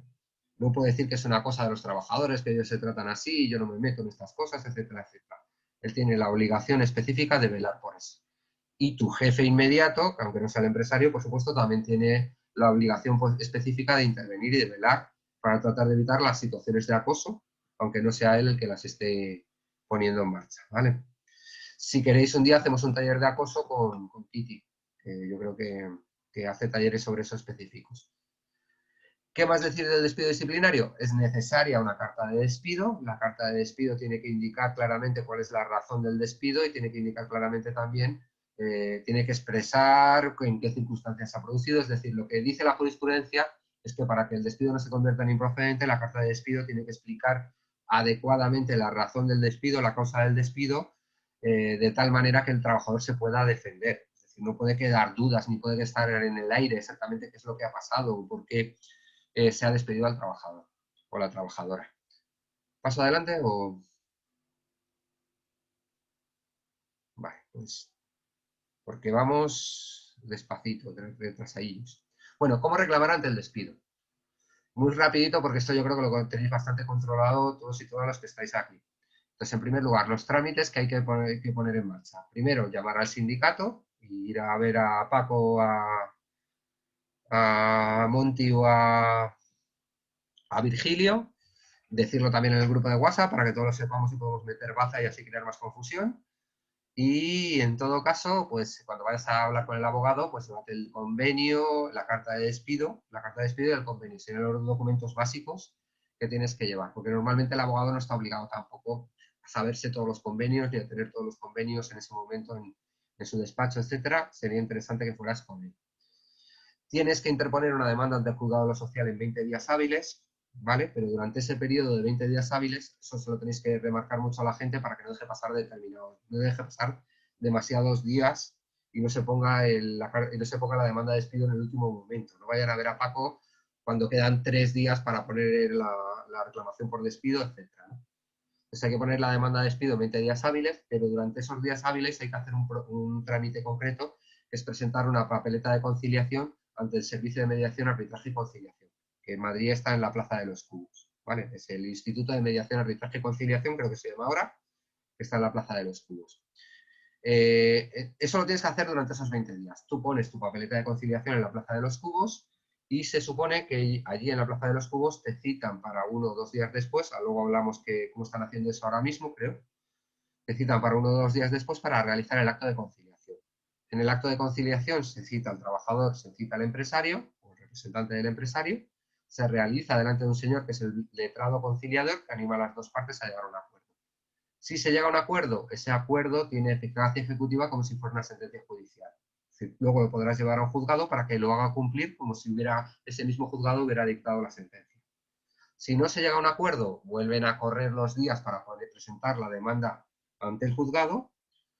Y pues nada, básicamente es eso. Si no aparece el empresario, es como si no se hubiera llegado a un acuerdo, y si no apareces tú, se tiene el acto como no intentado siquiera, es decir, como si no hubieras puesto la papeleta de demanda. ¿Qué es lo que pasa hoy en día con las papeletas de conciliación? Vamos a ver. El tiempo que pasa entre que tú interpones la papeleta de conciliación y que se hace el acto de conciliación, el periodo de los 20 días para poner la demanda se interrumpe. Es decir, durante esos días, no cuentan los días, esos días no se cuentan para el plazo para interponer la demanda. Siempre y cuando ese periodo entre interponer la papeleta de conciliación e ir al acto de conciliación no supere los 15 días. Esto generó muchos problemas en su momento, cuando hace muchos años, pero cuando yo era abogado, que es hace muchos años, ETA puso una bomba en el SMAC. Entonces, muchos abogados no se acordaron de esa cuestión de que si pasaban 15 días volvía a correr el plazo, aunque no se hubiera hecho el acto de conciliación, y no pusieron las correspondientes demandas pensando que el plazo sería suspendido, sus trabajadores perdieron la acción legal para interponerla, ¿vale? Entonces, ¿qué es lo que está pasando? Que hoy en día, ante el mogollón que hay en los juzgados y en la situación en la que hay, creo que recordar que ahora mismo lo que están haciendo es lo que estaban haciendo hace unos meses, pero me podéis confirmar o matizar respecto a si lo están haciendo ahora mismo. Lo que están haciendo es que cuando pones la papeleta de conciliación directamente te dan un documento diciendo que no te van a poder citar en los siguientes 15 días, con lo cual tú ya directamente con ese documento vuelven a correr los plazos y puedes interponer la demanda ante el juzgado. No hace falta pagar ningún tipo de tasa para poner el procedimiento por despido. Y nada, pues una vez has colocado la demanda, pues vas posteriormente a juicio, y lo del juicio, pues si queréis lo hablamos otro día o le damos una vuelta, como veáis. Vale, una vez que has tenido el juicio, una vez que se ha llevado a cabo el juicio, el juzgado puede determinar 3 cosas respecto a un despido. Puede decidir que el despido es procedente, puede decidir que el despido es improcedente, o puede decidir que el despido es nulo. Si el despido es procedente, quiere decir que el despido está bien hecho, por decirlo de alguna manera. Había causa para el despido, se ha realizado mediante el procedimiento adecuado y, por lo tanto, quedas en situación de despedido. Pierdes el trabajo y quedas en situación de desempleo. En todo caso, quedas en situación de desempleo y, por lo tanto, puedes cobrar el paro, ¿vale? Ya sea despido disciplinario, despido por causas objetivas, despido del tipo que sea, tú quedas en situación de desempleo y, por lo tanto, puedes cobrar el paro, la prestación de desempleo. Si tienes cotizado lo suficiente, claro, por supuesto. Indemnización, en principio, si es un despido disciplinario, no hay ningún tipo de indemnización. Si es un despido por causas objetivas, veremos que aunque sea procedente, tienes derecho a una indemnización de 20 días de salario por año trabajado con un límite de 12 mensualidades. Bueno, el despido nulo. El despido nulo, me voy al de abajo porque es más raro, el despido nulo es el despido realizado contra los derechos fundamentales. Se ha realizado en virtud de una decisión discriminatoria del empresario, sobre una trabajadora embarazada, sobre una situación de discriminación, una situación de vulneración de la libertad sindical, etc. Cuando nos encontramos frente a un despido nulo, el trabajador tendrá derecho a la readmisión obligatoria. Es decir, el empresario lo tiene que readmitir obligatoriamente y pagarle los salarios de tramitación desde el día del despido hasta la readmisión, ¿vale? El despido improcedente. Esto es un elemento jurídico, una figura jurídica muy curiosa, porque es una figura jurídica que es un despido ilegal, que se realiza sin respetar la ley, pero que sin embargo la ley permite realizar al empresario, ¿no? Es decir, al fin y al cabo, cuando decimos muchas veces que en España hay un sistema casi de despido nulo, nos referimos a que como sea de despido nulo, de despido libre, nos referimos a que casi realmente lo que puede hacer el empresario, salvo en casos muy contados, que son aquellos en los que se considera el despido como despido nulo, el empresario puede realmente llevar a cabo el despido si está dispuesto a pagarlo. Es un poco lo que, aunque no se den causas para el despido, ¿vale? El despido se convierte en procedente cuando no hay ningún incumplimiento por parte del trabajador, es decir, cuando no se da la causa para el despido. Por ejemplo, te acusa de disminución continuada y voluntaria del rendimiento de trabajo y no lo puede demostrar. Pues nos encontraríamos, en principio, ante un despido improcedente y no un despido nulo, ¿vale? Por lo tanto, el empresario, como veremos, te va a poder despedir, pero dándote una indemnización. O cuando no hay una carta de despido, la carta de despido no incluye las alegaciones, la explicación, no es suficiente. La carta de despido es deficitaria, no permite defenderse bien al trabajador. Vale, si se dan estas causas, estamos ante un despido improcedente, y en ese caso, en los 5 días siguientes a la sentencia, a la firmeza de la sentencia, el empresario tiene la posibilidad de elegir entre readmitirte o despedirte con una indemnización de 33 días de salario por año trabajado con un límite de 24 mensualidades. ¿Vale? Ya le veremos un poco, bueno, no sé si hoy da tiempo a ver un poco cómo se calcula la indemnización. Pues tienes derecho o sea, elige entre readmitirte o darte esta indemnización. Si eres representante de los trabajadores, en esos 5 días eres tú quien decide, no decide el empresario. Eres tú quien elige entre la readmisión o la indemnización. Y los salarios de tramitación, en principio, se deberían de pagar desde la situación en que el despido se hizo efectivo hasta la sentencia de despido improcedente, pero lo que establecieron la reforma laboral, las últimas reformas laborales, es la posibilidad de que el empresario se libre de eso. ¿Cómo se libra de eso? Pues por medio de lo que se conoce hoy en día como despido express, que consiste que en las 48 horas posteriores al despido, a la efectividad del despido, si el empresario reconoce que es improcedente y te ingresa el dinero de la indemnización, pues ya no hay salarios de tramitación y por lo tanto normalmente se pierde el interés, a no ser que puedas alegar que el despido es nulo, de demandar al empresario o sea, de demandar al empresario, porque ya no te van a dar ni siquiera salarios de tramitación hasta el momento en que se declara improcedente por parte del juzgado. No sé si me he explicado bien con lo del despido express. Vale. Sí, tengo algunas dudas, te las pregunto ahora. Vale, sí. A ver que me pongo la cámara. En mi empresa tienden mucho a despedir disciplinariamente, pero reconociendo, para acto seguido, reconocer la improcedencia. Entonces, te obligan a leer una carta de despido en la que hablan mal de ti, acto seguido en esa misma carta reconocen la improcedencia, te dan toda la indemnización o sea, que tú no podrías sacar más, como mucho un nulo, la mayoría de los casos ya sabemos que no, y te despiden. Y a mí siempre me ha quedado y normalmente añaden una cláusula en la que si firmas eso, ya no les puedes, o sea, que reconoces que tienen razón y que no les puedes denunciar. Siempre me ha quedado la duda, uno, de por qué, para qué, si van a reconocer la improcedencia, se cascan toda la carta de despido disciplinario. Y luego si esa última cláusula es completamente legal, la de que si tú firmas eso, después no les puedes denunciar. Porque claro, lo que hacen es que te dan el dinero en ese momento, si firmas, y si no, pues claro, tienes que tal. Y luego, y por último, vi una carta de despido en la que era lo mismo, era un disciplinario en el que reconocían la improcedencia, daban todo el dinero, pero te obligaban a pasar por el SMAC, porque decían que si no, te quitaban parte de ese dinero porque por una cuestión de impuestos o algo así. Es decir, no sé si tú sabes algo de eso y ya Vale, está. pues vamos a ver, en primer lugar, el tema de la improcedencia. Ellos te tienen que dar una carta de despido. Pues, algo tienen que decir, ¿sabes? Incluso aunque sea declarado posteriormente improcedente. Entonces te dan la carta de despido por motivo disciplinario y luego te hacen lo que te acabo de decir, el despido express. Es decir, en las 24 horas siguientes o en ese mismo momento reconocen la improcedencia y te dan la indemnización. Y como tú dices, así se aseguran de que no les va a tocar pagar salarios de tramitación, o sea, ya no pagarían salarios de tramitación como pagaban antes, hasta el momento en que se declaraba la improcedencia del despido por parte del juzgado, se ahorran esos salarios de tramitación y te generan una situación en la que a ti ya no te compensa ir a los juzgados, a no ser que vayas a alegar que el despido es nulo y tengas algún tipo de prueba o algún tipo de indicio que pueda favorecer la interpretación del despido como nulo.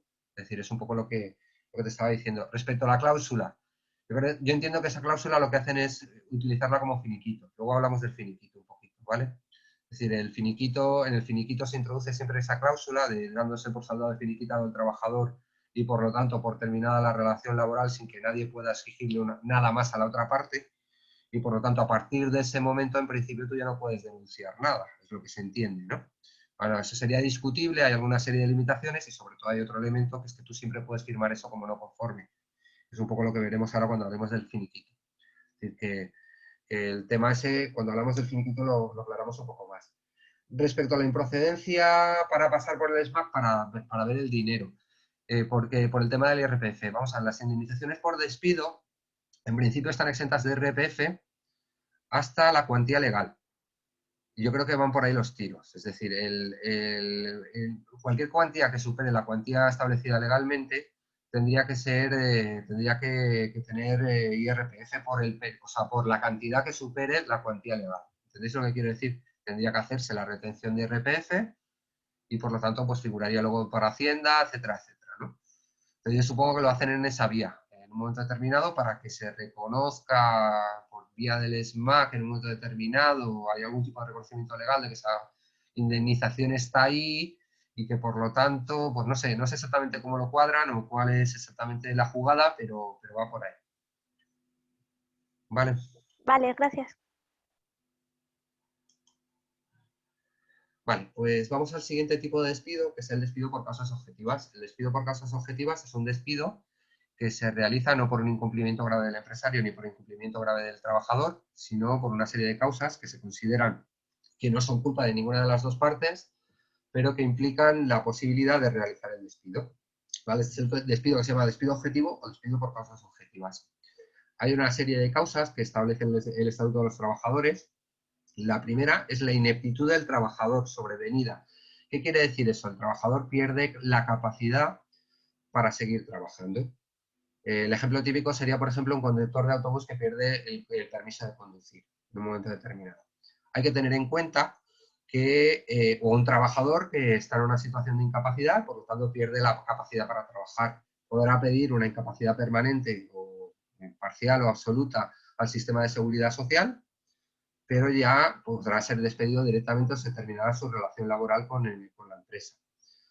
La ineptitud del trabajador hay que tener en cuenta una cuestión, es que tiene que ser sobrevenida, en el sentido de que no puede ser originaria. Si han hecho una prueba de selección y has pasado un periodo de prueba y nadie se ha dado cuenta de que eras inepto para el trabajo, ya no se puede alegar esa ineptitud que tenías anteriormente. Tiene que ser una ineptitud que ha surgido posteriormente al periodo de prueba. ¿Vale? ¿Dudas hasta ahí? Siguiente, apunto apartado relativo al despido por causas objetivas. Tenemos la falta de adaptación a las modificaciones técnicas introducidas en el proceso de trabajo. Yo introduzco una nueva tecnología, una nueva maquinaria, algo nuevo que implica que el trabajador se tiene que adaptar a eso. Si en 2 meses el trabajador o la trabajadora no se han adaptado, podrán ser despedidos por causas objetivas. Ahora bien, hay la obligación por parte del empresario de darle una formación gratuita y en tiempo de trabajo al trabajador para facilitar esa adaptación. Y lo que no puede hacer el empresario, es decir, no se ha adaptado el trabajador, pero yo no he intentado darle ningún tipo de formación. ¿Vale? Tercer apartado, finalización de contratas públicas. Es decir, en un momento determinado yo tengo una contrata pública con una entidad determinada, que puede ser empresarial, una ONG, algo semejante. Hace años en la SOLI teníamos una sección sindical en una ONG que era la que se dedicaba a gestionar la narcosala de La Rosilla. La Rosilla había un poblado chabolista donde se vendían drogas y la narcosala la gestionaba una ONG donde teníamos mucha gente. Entonces, el tema es que esa ONG vivía básicamente de las subvenciones públicas. En el momento en que las subvenciones públicas dejan de llegar, esa ONG puede despedir a sus empleados, porque no eran voluntarios, eran empleados, en virtud de un despido por causas objetivas. De esto también sabrá bastante Joaquín, porque el tema de las contratas es bastante conocido. En principio se puede efectuar el despido por causas objetivas al finalizarse la contrata. Claro, ¿cómo se elimina ese peligro? Pues normalmente se elimina o por la vía de la subrogación obligatoria de la plantilla por vía convencional, es decir, por la vía del convenio colectivo, o por la vía del pliego de condiciones por el que el pliego de contratación por el que se produce la subcontratación del servicio que se está subcontratando por parte de la administración. Pero tiene que venir ahí, es decir, la subrogación no se produce naturalmente. También se podría producir por sucesión de empresa, cuidado, es otra vía también posible, que se entiende que se ha producido una sucesión de empresa, que además se puede producir cuando es de la misma actividad y hay una transmisión de medios materiales, o incluso en actividades en que los medios no materiales no son decisivos para realizar la actividad, aunque no haya transmisión de medios materiales. Esto es una jurisprudencia del Tribunal de Justicia de la Unión Europea, que ahora también tiene bastante importancia porque se está trasladando ahora mismo a la jurisprudencia española. El tema de la sucesión de empresa que se produce cuando se produce esa transmisión, o sea, cuando se produce la transmisión del personal y no de medios materiales en una actividad en la que no son necesarios o esenciales los medios materiales. Vale, finalización de contratas. y nos vamos a lo siguiente, que es la amortización de puestos de trabajo. La amortización de puestos de trabajo es por motivos económicos, técnicos, organizativos o de producción, cuando no se sobrepasan los umbrales de número de trabajadores necesarios para realizar un despido colectivo. Si queréis, hablamos ahora de cuáles son los demás motivos económicos, técnicos, organizativos o de producción, o hablamos posteriormente en el despido colectivo. ¿Cómo lo veis? Después, quizás. Vale. Forma del despido por causas objetivas. Se hace una carta de despido explicitando también cuál es la causa del despido y se tiene que preavisar con 15 días de antelación. Se tiene que preavisar con 15 días de antelación y se le tiene que dar una indemnización al trabajador en el mismo momento del preaviso, salvo que sea por causas económicas, que tendrá que ser en el momento de hacerse efectivo el despido, ¿vale? La empresa lo puede alargar hasta el momento de hacerse efectivo el despido. Se tiene que dar al trabajador, incluso aunque sea procedente, una indemnización de 20 días por año trabajado con un límite de 12 mensualidades. ¿Vale? Es decir, te tienen que dar la carta de despido y directamente la indemnización.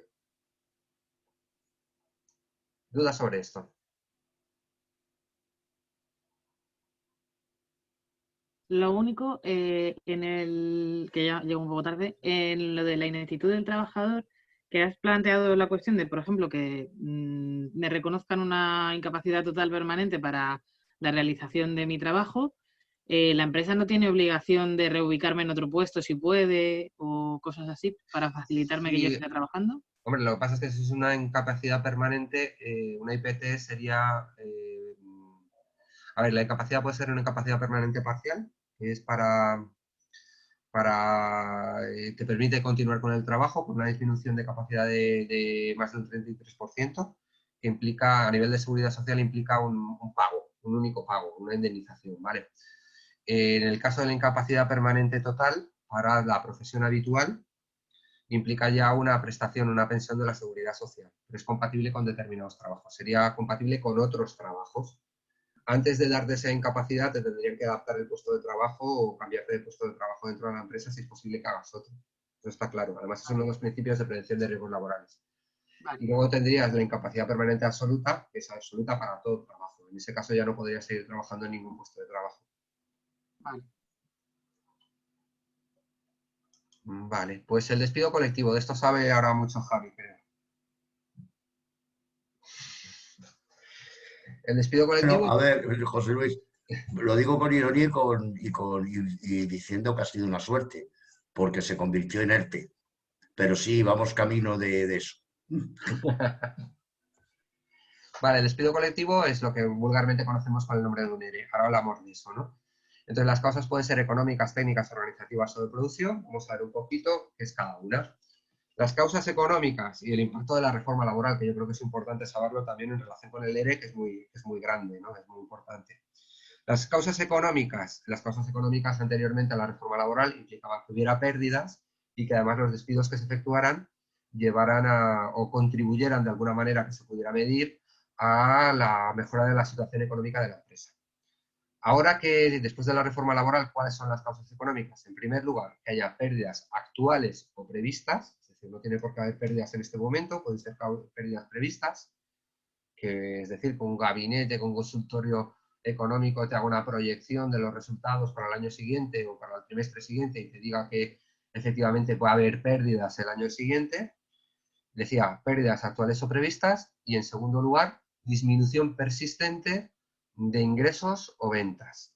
Y aquí entramos con las mil perrerías, porque claro, disminución de ingresos no quiere decir pérdidas. Tú puedes tener menos ingresos, pero al mismo tiempo, por ejemplo, haber tenido menos costes. Y en este caso, tener incluso más beneficios de los que tenías anteriormente, ¿no? Pero disminución persistente de ingresos. Y lo mismo pasa con las ventas. Tú puedes tener menos ventas, pero incluso tener más ingresos por la vía de unos ingresos financieros, por otras vías, ¿no? Entonces, en ese sentido,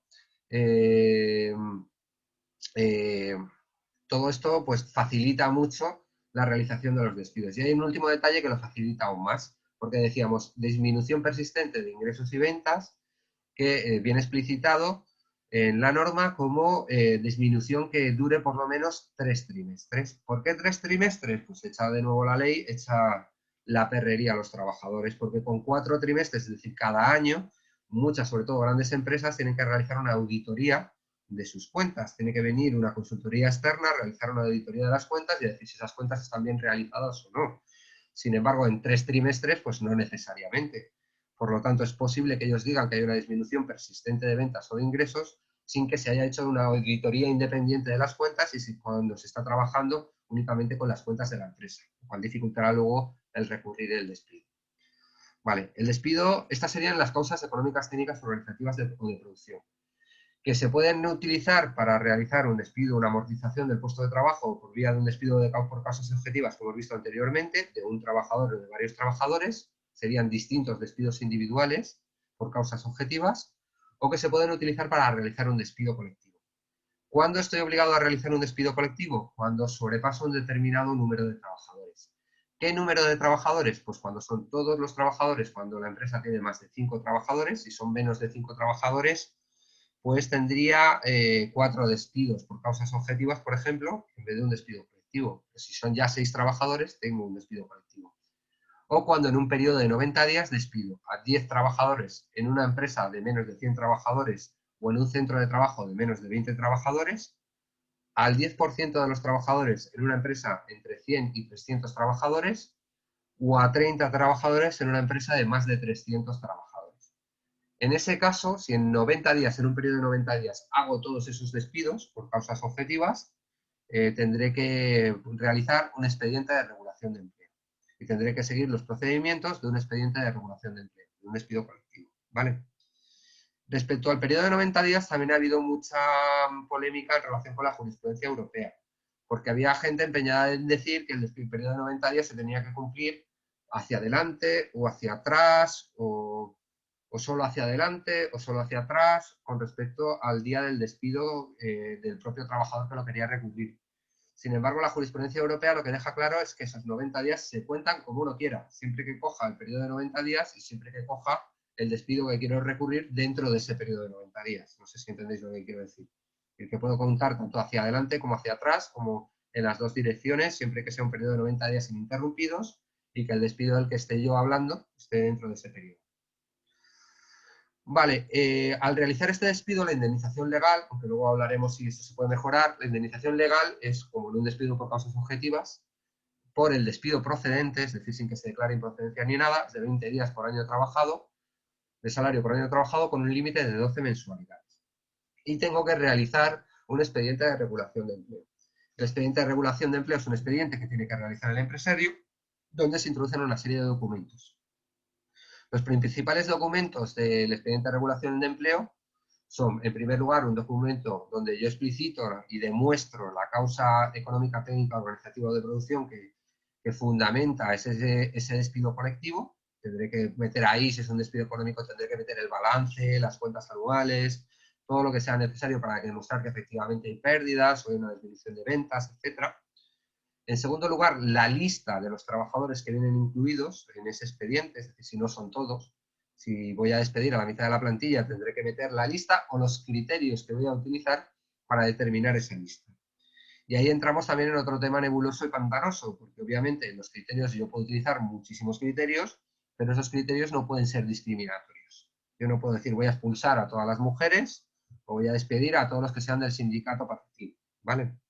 Obviamente no puedo decir eso y entramos en situaciones pantanosas. Por ejemplo, puedo determinarlo en función de la edad o puedo determinarlo en función de criterios que luego se expresen en criterios prohibidos. Por ejemplo, yo hago una determinación que implica despedir a todos los trabajadores que no tengan determinada titulación y resulta que en esa plantilla todos los trabajadores que no tienen esa titulación son mujeres por el tipo de puesto de trabajo que tienen. ¿Sería eso un despido discriminatorio? Pues ahí tendríamos miga para plantear en un momento determinado la nulidad del despido colectivo, ¿vale? Y en tercer lugar, en las empresas de más de 50 trabajadores yo tengo que tengo que introducir un plan de acompañamiento, determinando las actividades que yo voy a realizar para favorecer a los trabajadores en su proceso de transición a un nuevo empleo o en su proceso de transición a la jubilación.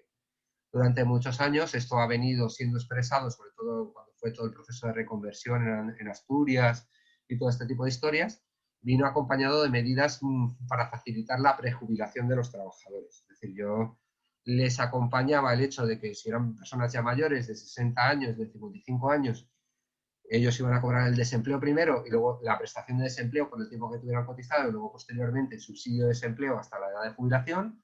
Llegaba a un convenio especial con la Seguridad Social para que luego les pagasen, les tuviesen ese tiempo como cotizado, y al mismo tiempo, pues con un acuerdo con la Administración Pública, con la Junta General del Principado de Asturias, pues llegamos a un acuerdo en que la empresa y la Administración les pagábamos un suplemento todos los meses a la prestación de desempleo para que llegasen perfectamente sin necesidad de trabajar hasta entonces a la jubilación. Esto es lo que se conoce vulgarmente como una prejubilación, ¿vale? Eso estaba muy de moda en determinados años cuando había dinero y las empresas tenían dinero. A partir del año 2008, que empieza la crisis fuerte, pues obviamente eso se pone mucho menos de moda y los acompañamientos de los seres en las grandes empresas van más en función de lo que se llama la flexiseguridad o la orientación hacia el empleo. Lo que hacen es ponerte una consultoría que se dedica a hacerte entrevistas de trabajo, a favorecer que busques un nuevo trabajo, que te da formación sobre soft skills y habilidades blandas y sobre cómo buscar un trabajo y todo ese tipo de cosas. Está ahora más de moda cambiarlo por eso, ¿no? En tercer lugar, el expediente de regulación de empleo yo se lo tengo que comunicar a la autoridad laboral. Antes de la reforma laboral, la autoridad laboral, antes de las reformas laborales del año 2010 y 2012, la autoridad laboral tenía que darme permiso para llevar a efecto el despido colectivo. Pero ahora ya no, solo se lo tengo que comunicar. Y al mismo tiempo que se lo comunico y al mismo tiempo que le doy a los trabajadores un preaviso de 30 días, porque voy a dar un preaviso de 30 días, tengo que iniciar un proceso de negociación con los representantes de los trabajadores. De un máximo de 30 días en empresas de menos de 50 trabajadores, de un máximo de 15 días, creo recordar que viene aquí, no sé, ¿no? Como lo veo ya en el resto de empresas, ¿vale? Tengo que iniciar un proceso de negociación que es donde se negocia si efectivamente se llega a algún tipo de acuerdo, por ejemplo, una indemnización más alta, por ejemplo, las prejubilaciones, etcétera, etcétera. Todo este tipo de cosas se pueden negociar en ese proceso de negociación. Los procesos de negociación, como bien sabe Javi, porque ha estado en esos procesos de ERE, ERTE y en el de traslado que les acompañé yo también, pues los procesos de negociación en gran medida son una especie de teatrillo donde el empresario no está obligado a llegar a un acuerdo, solo se está obligado a negociar y por lo tanto, en teoría sí se tiene que negociar de buena fe, lo cual implica que se tienen que hacer ofertas y contraofertas y se tiene que debatir y tal, pero solo se está obligado a negociar, no se está obligado a llegar a ningún tipo de acuerdo. ¿Vale? Dudas aquí, hasta aquí. Esto es una visión como súper resumida del ERE, que es como un mogollón problemático, pero dudas hasta aquí.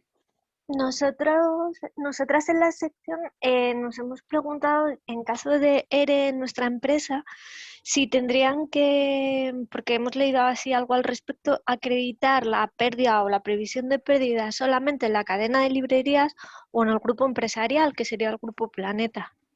¿Qué opinas? Pues es complicado. Ahí habría que ver hasta qué punto se considera grupo empresarial a nivel laboral. Eso implica, se considera grupo empresarial a nivel laboral cuando hay una serie de características determinadas, o grupo patológico se le llama también. Es cuando, por ejemplo, la plantilla es intercambiable, pasa de un centro de trabajo a otro, de una empresa a otra dentro del grupo empresarial. Cuando, por ejemplo, hay confusión también en relación con los salarios, que pueden pagar por un lado o por otro. Hay toda una serie de requisitos que no me acuerdo ahora de todos, pero que implican que el grupo empresarial es un grupo patológico, por lo tanto, al realizar el ERE se tiene que hacer al nivel de toda la empresa. Bueno, en Conecta, Ruth, en Conecta hemos tenido ese problema, porque Conecta no lo quiere reconocer, pero vamos, ya llevamos muchos años detrás de ello. Conecta es un grupo patológico, porque los trabajadores son intercambiables entre sociedades, pero perfectamente. O sea, quiero deciros que no es una cosa que ocurra. Vamos, lleva ocurriendo, yo me recuerdo, desde el año 2009. Y bueno, pues es a nivel de toda la empresa, como muy bien ha dicho José Luis. Sería a nivel de toda la empresa o grupo empresarial. En este caso, no empresas, sino grupo empresarial. O sea, no sería solo las librerías. Yo creo que también sería Planeta. Bueno, no sé cómo lo tendrán ellos organizado también. A lo mejor hablo de más. No sabemos, porque como no sabíamos cuáles eran los requisitos, no nos hemos puesto a Vale. indagar. Es que no figuran legalmente, son requisitos jurisprudenciales. Si quieres te lo busco. Vale, gracias. Son Eso no sé. como 4 o 5 requisitos. O sea, indicios, no son requisitos, son indicios, ¿vale? O sea, ninguno por ello solo sirve para demostrarlo, pero la confluencia de distintos indicios acaba demostrándose los efectos del juicio.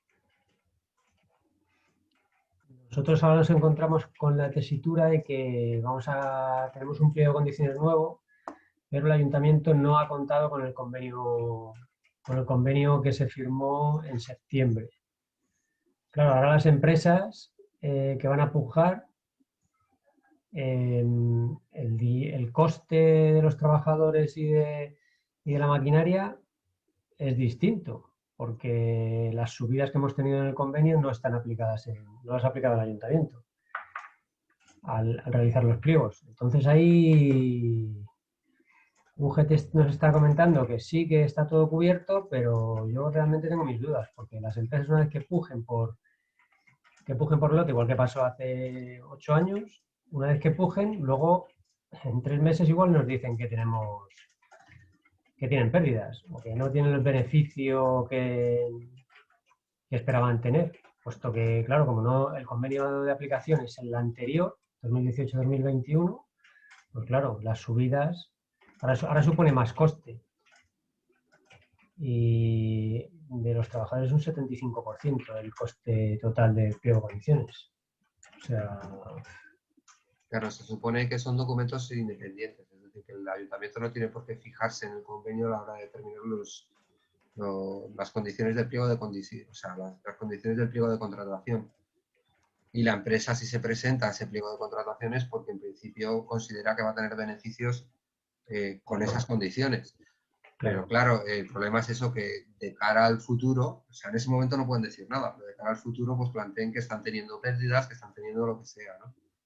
Y habrá que... Vamos, vamos a estar igual que hace 8 años, sí o sí. Vale, el despido por fuerza mayor. El despido por fuerza mayor es una situación de fuerza mayor, puede ser un incendio, puede ser, por ejemplo, el tema de Filomena, etcétera. Nuevamente, son 20 días por año con 12 mensualidades, con un límite de 12 mensualidades. El despido procedente, es decir, sin necesidad de declaración de improcedencia. No se tiene que realizar una expediente de regulación de empleo, sino simplemente entregar la documentación necesaria a la autoridad laboral. Y el FOGASA puede acordar pagar más de lo que pueda pagar normalmente, es decir, más de los límites normales del FOGASA, puede acordar aumentar esos límites en relación con un despido por fuerza mayor. ¿Vale? Este no le doy muchas vueltas. Y nos vamos al finiquito, que es el elemento del que estábamos hablando anteriormente. Bueno, el finiquito. El finiquito es un documento que te da la empresa al mismo tiempo que te da la carta de despido o unos días posteriormente, normalmente al mismo tiempo que te da la carta de despido, en el que te dice directamente que te hace la liquidación de las cantidades que te debe y luego normalmente introduce algún tipo de frase del tipo dándose por saldados y finiquitadas ambas partes y comprometiéndose a no reclamarse nada más a partir de ahora y dando por finalizada la relación laboral. Algún tipo de frase así, ¿no? Entonces, ¿qué es lo que implica ese documento? En primer lugar, en ese documento te tienen que meter la liquidación de las cantidades que te deben. ¿Qué cantidades te deben? Pues como os dice aquí, en primer lugar, los salarios, el salario que te deban, el último mes, si te deben algún mes más, etcétera. Las pagas extraordinarias que te deban, recuerda que has estado devengando pagas extraordinarias en los meses anteriores y por lo tanto la parte proporcional de pagas extraordinarias que te deban en ese momento, te la tienen que meter ahí. La parte proporcional de vacaciones que te deban también, es decir, los días de vacaciones que tengas te los tendrán que pagar y te los tendrán que cotizar. Tú no podrás pedir el desempleo hasta que hayan pasado esos días, ¿vale? Una vez que sea efectivo el despido, porque te los tienen que cotizar, no solo pagar. Y la indemnización que corresponda, si corresponde a alguna indemnización. Recordad, la indemnización por despido improcedente, si es un despido express, la indemnización por despido objetivo, si es un despido objetivo, etcétera, etcétera, ¿no? La indemnización correspondiente. Eso es lo que tiene que figurar en el finiquito. Y ahora entramos con la problemática del finiquito. como os decía, incorpora normalmente una cláusula en la que se dice que se da por finalizada la relación laboral y que ambas partes no se van a reclamar nada a partir de ese momento. Eso es perfectamente legal, es decir, a partir de ese momento tú no podrías reclamar nada si firmas tal cual ese documento, ¿vale? Pues, ¿qué es lo que tienes que hacer normalmente o qué es lo que se debería hacer normalmente? Cuando te ponen el finiquito delante, si estuviéramos entre caballeros dedicados o señoras dedicadas al tema del derecho con cierta seriedad, pues lo que te harían sería, te pondrían el finiquito, tú lo cogerías, te lo llevarías a casa, te lo llevarías a tu sindicato, lo mirarías y al día siguiente, con el convenio, y al día siguiente volverías y dirías, pues te lo firmo, ¿vale? Todos sabemos que eso realmente en los centros de trabajo no suele ser así, que incluso muchas veces se producen situaciones de auténtica tensión y agresividad, no sé en vuestros trabajos, pero sobre todo en trabajos pequeños, en hostelería, en sitios así, la gente prácticamente se pega, los amenazan, hay de todo, no hacen con eso. Pues, ¿qué es lo que tú puedes hacer? En primer lugar, si tú firmas, en principio no puedes reclamar nada más. Solo podrías reclamar en dos casos. En primer lugar, si te hubieran puesto una pistola en la cabeza y pudieras demostrarlo, lo cual es bastante complicado. En segundo lugar, la jurisprudencia admite que tú puedas reclamar por conceptos que deberían venir en la nómina, pero que no vienen, pero no por diferencias retributivas. ¿Qué quiero decir? Si, por ejemplo, hay un plus que debería venir, por ejemplo, en la nómina, o, por ejemplo, no te ponen las vacaciones, pero deberían venir, tú podrás reclamar posteriormente, aunque hayas firmado por esas vacaciones. Hay jurisprudencia que lo dice, pero lo que no puedes reclamar es por diferencias retributivas. Es decir, si por las vacaciones te han pagado 100 euros y te tenían que pagar 1000, con eso que te quedas. Es decir, tú ya has firmado que aceptabas el acuerdo y que aceptabas y dabas por saldada y finiquitada la relación. Entonces, ¿qué es lo que puedes hacer? Bueno, aquí hay dos elementos que hay que tener presente. En primer lugar, hay diferencias entre distintos documentos. Un documento es la carta de despido. Tú la carta de despido sí puedes firmar que la recibes. Incluso es bueno porque si no ellos te dicen que no te dan la carta de despido y no sé qué, no sé cuántos. Hasta incluso es bueno que firmes la carta de despido y te la lleves. La carta de despido la puedes firmar, te la puedes llevar, solo estás firmando que recibes la carta de despido. Pero el finiquito, como os decía, implica dos cosas. Primero, que se da por finalizada la relación y segundo, que te dan el dinero que viene en el finiquito. ¿Vale? Entonces, en primer lugar, tú tienes que saber si te están dando el dinero en ese momento, ya sea por vía de transferencia bancaria o por dinero en efectivo. Y en segundo lugar, puedes firmar, tanto puedes no firmar y decir que te lo vas a mirar, que te den una copia, como puedes firmar no conforme, que es lo que le solemos decir a los chavales. Tú directamente firmas, pero pones no conforme. Pero cuidado, cuando tú firmas y pones no conforme, estás diciendo que no estás conforme con las cuentas, con que esa sea la cantidad, pero estás diciendo que recibes el dinero. Entonces, si quieres dar una vuelta de tuerca más porque no te fías de que te den el dinero, no solo tienes que decir no conforme, sino que puedes poner también no pagado o no recibida la cantidad, ¿vale? En este momento. ¿Vale? Pero en principio lo que le decimos normalmente a los chavales en clases es que firmen no conforme, que cogen su finiquito, se vayan inmediatamente después al abogado, al sindicato, a donde sea, que les hagan las cuentas y que una vez hechas las cuentas, pues ya decidan si demandan o no demandan por reclamación de cantidad, ¿vale? ¿Dudas?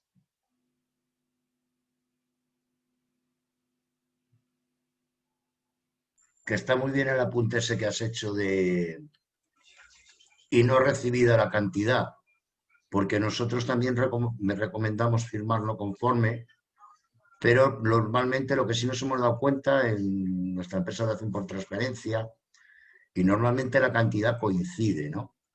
Pero si en algún momento no ha llegado la transferencia, siempre también hace... Eso fue una cosa que no me acuerdo a quién se le ocurrió, que dijo, oye, sería bueno que si no te ha llegado la transferencia pongamos y cantidad no recibida, ¿no?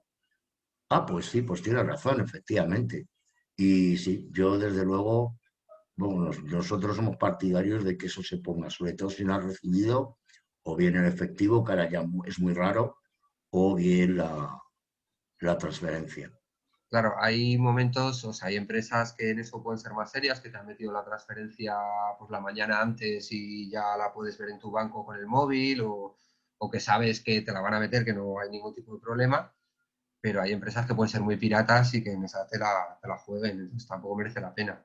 Entonces, Ya que pones el no conforme y que te van a mirar mal, pues tampoco pasa nada porque te piden un poco más peor por poner lo otro, ¿no?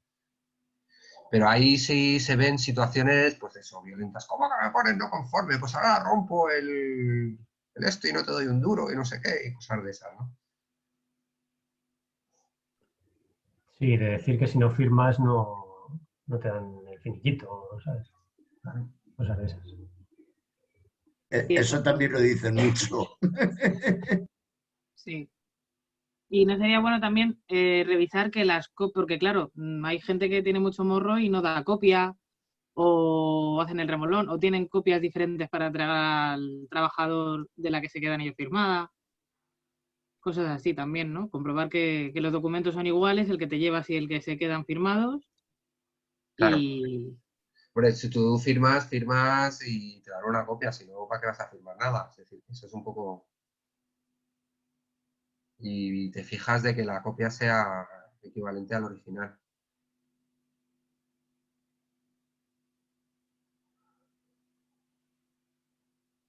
¿Dudas por ahí respecto a esto? Ruth, ¿lo has visto ahí en relación con lo que decías antes? Sí, lo he visto, gracias. No tengo dudas por el momento más. Vale, pues lo que me queda aquí ya final para finalizar es esto, a no ser que queráis que veamos las indemnizaciones por despido, pero bueno, llevamos ya casi 2 horas. Yo creo que vale, otro día las vemos si queréis o queréis que les demos una vuelta a la indemnización por despido, cómo se calcula.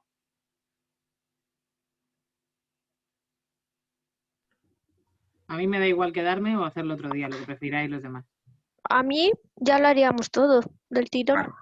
Lo hacemos en un momentito, porque es algo bastante sencillo, porque os lo voy a enseñar con cantidades, digamos, tipo. Y bueno, pues el último apunte es este. Recuerda llamar al sindicato, ¿vale? Os tiene que quedar claro. Vale, pues vamos con las indemnizaciones por despido y entonces necesito la pizarra. A ver cómo lo hago. ¿Dónde está la pizarra? Pizarra. Aunque no he preparado una cantidad, me ayudáis haciendo las cuentas en un momento determinado que llega. Vale. Entonces tenemos un trabajador, por ejemplo, que estoy compartiendo y lo estáis viendo, ¿verdad? Que tiene un salario base de 2.300 euros.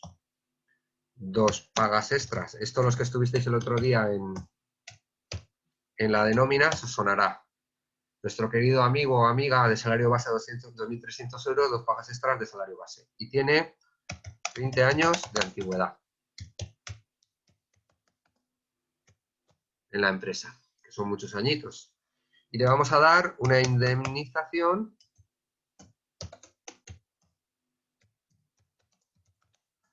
por despido objetivo procedente, por causas objetivas procedente, ¿vale? Hemos dicho que era de 20 días por año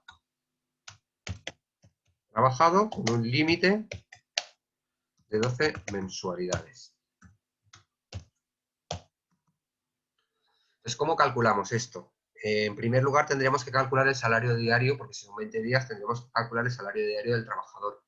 Pero claro, calcular el salario diario del trabajador es difícil porque normalmente la gente lo que hace es coger el salario y multiplicarlo por los 12 meses. O sea, el salario y dividirlo entre los 30 días del mes. Pero entonces dejamos fuera el salario correspondiente a las pagas de vencimiento superior al mes, es decir, a las pagas extras. Entonces, ¿qué es lo que tendríamos que calcular primero? El salario anual, el salario del año, y cogeríamos los 2.300 que tiene en este caso y los multiplicaríamos por ¿cuánto? Alguien que haga la cuenta por ahí. Multiplicaríamos por ¿cuántas veces cobra al año esos 2.300? 12 y luego si tiene pagas extraordinarias De la misma cuantía, que pues es de la misma cuantía, pues 14. Vale, pues 2.300 por 14. Esperad que no lo tengo hecho. No sabía si vamos a llegar a esto. A ver. 22.200. 32.200. ¿Vale? Pues tengo 32.200. Ahora tengo que pasar ese salario anual al salario diario. Entonces cojo esos 32.200 y los divido entre qué. Vamos, durante mucho tiempo los programas de de nóminas, el nómina plus, el contra plus, el nómina plus y todo este tipo de cosas, lo que hacían era utilizar el año administrativo, por lo tanto, meses de 30 días, 12 meses de 30 días, 360 días, pero lo que hacen los juzgados básicamente es 365 o 366. ¿Vale? Sale un poquito menos para el trabajador, pero es lo que hace normalmente. Y esto sale, creo que son 88 con 21,9. 1,9. Vale. 88 con 1,9, ¿qué? Euros. Los diarios, ¿no? Sí. Tengo el salario diario y ahora calculo la indemnización. La indemnización me sale de la siguiente manera. 20 días, 20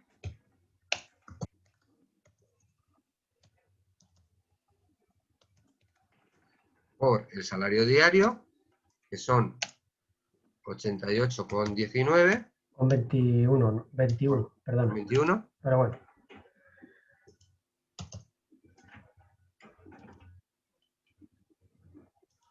Por los 20 años que lleva en la empresa. Y esto sale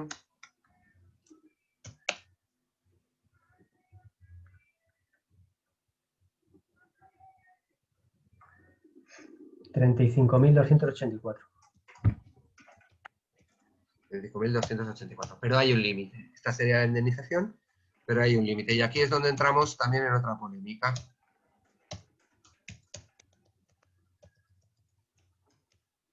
Os enseño las dos maneras de calcular lo que se suelen utilizar. Yo creo que la básica es la primera que os voy a enseñar, que es la tradicional.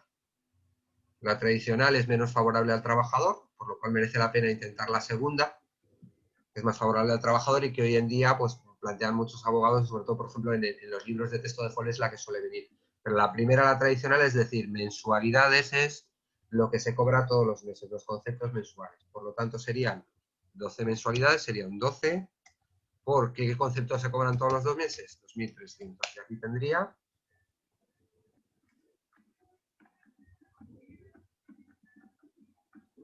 27.600. 1.600.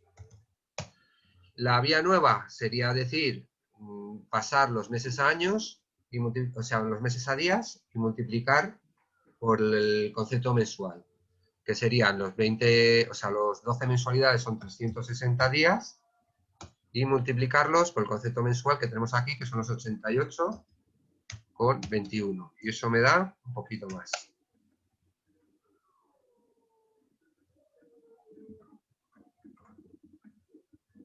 31.755. Con 6. Tenéis que con 6. La tradicional, la que han utilizado siempre los juzgados, es esta primera, ¿vale? La de las mensualidades. Ahora, pues cada vez más intentan los abogados meter esta segunda, que es más favorable al trabajador, como veis. Aunque también, como veis, son 4.000 euros, pero 20 años después. Es decir, por un trabajador que lleva 20 años en el trabajo. Y esto sin tener en cuenta, de hecho lo estoy haciendo mal. Esto Javi me puede dar el capón. Pues lo estoy haciendo mal porque no estoy teniendo en cuenta que esos 20 años hacia atrás implican las indemnizaciones anteriores. No sé si entendéis lo que quiero decir. Hay que tirar, claro, hay que tirar, hay que retrotraer la fecha. Hay que retrotraer la fecha a antes de la reforma laboral. Pero bueno, esto para que veáis cómo funciona. Vale. Para que veáis cómo funciona sin que nos metamos en cuál era la legislación hace 20 años y cuál es la legislación ahora, etc. Habría que ir y esos años y ver la legislación antes de la reforma laboral y hasta ese momento pues serían X días y X límite, en vez de los días límites hasta ahora, ¿no? Sería... Y entonces, ¿qué es lo que tenemos aquí? Por un lado tenemos los 32.200, los 35.000 que salen de indemnización. Por otro lado tenemos un límite de 27.600. ¿Con qué nos tenemos que quedar? Pues nos tenemos que quedar siempre con la cantidad inferior entre límite e indemnización. En este caso, no sé por qué lo he cambiado todo. No sé cómo se puede hacer lo que quería hacer.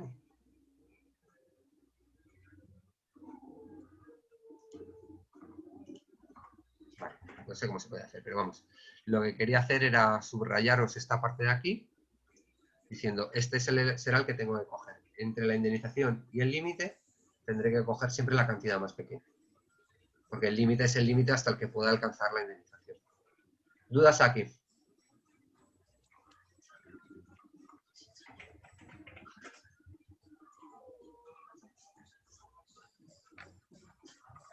Hombre, para carreras largas de este tipo, pues es eso. Habrá que ir al abogado y que cojáis directamente la legislación aplicable en cada momento, sobre todo con el improcedente, que es el que más ha cambiado, ¿no? Pero esto más o menos para que veáis cuál es la mecánica. Y sobre todo para trabajadores que llevan poco tiempo también trabajando, que es lo que me pasa a mí también con los alumnos, ¿no? Normalmente tampoco van a llevar tanto tiempo. ¿Dudas? Intriga, dolor de barriga. Empieza a haber dolor de barriga ya, ¿no? Por las horas. Hombre, Bueno. a modo de ejemplo vale muy bien.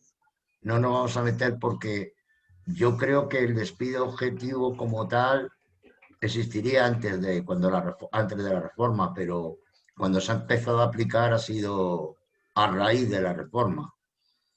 Claro. Bueno, pues dejo de compartir y volvemos a lo de antes. Os dejo la última indicación. Recuerda, cuando te despidan, llama a tus sindicatos. Yo creo que eso es lo básico y esencial para que les demos vidilla a los despidos. ¿Dudas? ¿Intriga? Ya, últimas palabras. Dejo de grabar para que podáis insultarme ahora. Venga, pues hasta luego, dejo de grabar, hasta luego los que están oyendo la grabación.